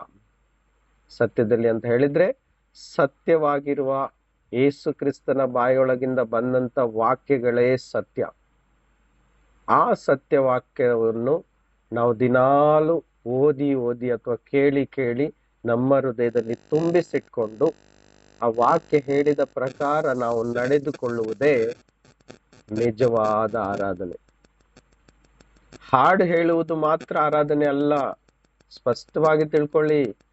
ಹಾಡು ಹೇಳುವುದು ಆರಾಧನೆ ಮಾತ್ರ ಅಲ್ಲ. ಹಾಡು ಆರಾಧನೆಯ ಒಂದು ಭಾಗವಾಗಿದೆ. ದೇವರನ್ನು ಸ್ತುತಿಸುವುದಾಗಿದೆ. ಅದು ಶಬ್ದಗಳನ್ನು ಎತ್ತಿ ಹಾಡಾಡ್ತೀವಿ, ಅದು ದೇವರನ್ನು ಸ್ತುತಿಸುವುದಾಗಿದೆ. ಆದ್ರೆ ಆರಾಧನೆ ಅಂದ್ರೆ ಅದಲ್ಲ. ಆರಾಧನೆ ಅಂದ್ರೆ ಪವಿತ್ರ ಆತ್ಮನಿಂದ ತುಂಬಿ ಆತನ ಪ್ರೇರಣೆಯಿಂದ ದಿನಾ ನಾವು ಬದುಕ್ತಾ ಇರಬೇಕು. ಎರಡನೇದು, ಆತನ ವಾಕ್ಯಗಳನ್ನು ಕೇಳಿ ಓದಿ ಆ ವಾಕ್ಯಗಳನ್ನು ಅನುಸರಿಸಿ ನಡೆಯುವುದೇ ನಿಜವಾದ ಅವರ ಆರಾಧನೆ. ಆಗ ಒಂದು ಕ್ರಿಸ್ತಿಯ ಜೀವಿತವೆಂಬುದು ಜಯಕರವಾಗಿರುತ್ತೆ. ಹೇಗಿರುತ್ತೆ? ಜಯಕರವಾಗಿರುತ್ತೆ. ನಾವು ಉತ್ಸವದಲ್ಲಿ ನಡೀತೀವಿ, ಜಯದಲ್ಲಿ ನಡೀತೀವಿ, ಎಲ್ಲ ನಾವು ಕೈ ಹಾಕಿರುವಂತ ಪ್ರತಿಯೊಂದು ಕೆಲಸದಲ್ಲಿ ಸಫಲತೆಯನ್ನು ನೋಡ್ತೀವಿ. ಹಲ್ಲೆಲೂಯಾ. ಯಾವ ಕೊರತೆ ನಮಗಿರುವುದಿಲ್ಲ. ಯೆಹೋವನು ನನ್ನ ಕುರುಬನು, ಯಾವ ಕೊರತೆ ನನಗಿರುವುದಿಲ್ಲ ಅಂತ ಬರೆದಿದೆಯಲ್ಲ. ಯಾವ ಕೊರತೆಗೂ ನಮಗೆ ಅನುಭವ ಇರೋದಿಲ್ಲ. ನಮ್ಮ ಜೀವಿತದಲ್ಲಿ ನೋಡಿ, ಪ್ರತಿ ದಿನ ಬಂದಾಗ ಒಂದೊಂದೇ ಕೊರತೆಗಳು ಕಾಣಿಸ್ತವೆ. ನಾಳೆ ಆದಾಗ ಈ ವಿಷಯ ನಮಗೆ ಬೇಕು, ಒಂದು ವಾರ ಆದಾಗ ಇನ್ನೂ ಪುನಃ ಅದೇ ಬೇಕು, ಒಂದು ತಿಂಗಳ ನಂತರ ಇವಾಗ ಏನ್ ಮಾಡೋದು, ಪುನಃ ಕೊರತೆ ಕೊರತೆ ಕೊರತೆ ಬರ್ತಾ ಇರ್ತದೆ. ಅದು ಆಶೀರ್ವಾದವಾದ ಜೀವಿತವಲ್ಲ. ಆಶೀರ್ವಾದವಾದ ಜೀವಿತ ಅಂದ್ರೆ ಕರ್ತನಲ್ಲಿರುವವರು ಕೊರತೆಯನ್ನು ಪಡರು ಅನ್ನೋದೇ ಆಶೀರ್ವಾದದ ಜೀವಿತ. ಅರ್ಥ ಆಗ್ತಾ ಇದೆಯಾ? ಸತ್ಯ ಮತ್ತು ಆತ್ಮ ದಲ್ಲಿ ತುಂಬಿ ಜೀವಿಸುವುದೇ ನಿಜವಾದ ಆರಾಧನೆ. ಆಮೇನ್. ಹಾಗಾಗಿ ಸಂಪ್ರದಾಯದಿಂದ ದೂರ ಇರೋಣ. ಅದನ್ನು ತಿಳ್ಕೊಂಡು ನಮ್ಮ ವೈಯಕ್ತಿಕವಾಗಿ ನಾವು ನಮ್ಮನ್ನೇ ಕಾಪಾಡಿಕೊಳ್ಳೋಣ. ನಮ್ಮ ಪಕ್ಕದಲ್ಲಿರುವವರು, ನಮ್ಮ ಸಭೆಯಲ್ಲಿರುವವರು ಸಹ ಆಚರಿಸ್ಬೋದು. ಅವರ ಬಗ್ಗೆ ಚಿಂತೆ ಮಾಡಬೇಡಿ, ಅವ್ರು ಆಚರಿಸ್ಕೊಳ್ಳಿ. ವಾಕ್ಯ ಏನ್ ಹೇಳ್ತದೋ ಅದೇ ನಮಗೆ ಮಾರ್ಗದರ್ಶನ, ಅದೇ ನಮಗೆ ಸತ್ಯ. ದೇವರ ವಾಕ್ಯಕ್ಕಿಂತ ಮೇಲಾದದ್ದು ಯಾವ ವ್ಯಕ್ತಿ ಅಲ್ಲ, ಯಾವ ಸಭೆ ಅಲ್ಲ, ಯಾವ ಗುರುಗಳಲ್ಲ, ಯಾವ ಪಾಸ್ಟರ್ಗಳಲ್ಲ. ಯೇಸುವಿನ ವಾಕ್ಯ ಮಾತ್ರ ನಮಗೆ ಅಲ್ಟಿಮೇಟ್ ಆನ್ಸರ್. ಅರ್ಥ ಆಗ್ತಿದ್ಯಾ? Praise Lord. ಆಮೇನ್. ನಾನು ಇಲ್ಲಿಗೆ ನಿಲ್ಲಿಸ್ತೀನಿ. ಸೊ ದೇವ್ರ ನಾಮಕ್ಕೆ ಸ್ತೋತ್ರ ಉಂಟಾಗಲಿ. ಸೊ ಮುಂದೆ ಬೇಗ ಪ್ರಾರ್ಥನೆ ಮಾಡೋ, ನಾವು ನಿಲ್ಲಿಸೋರಾಗೋಣ. ಸಮಯ ತುಂಬ ಆಯ್ತು. ಓಕೆ, ಸರಿ. God bless you.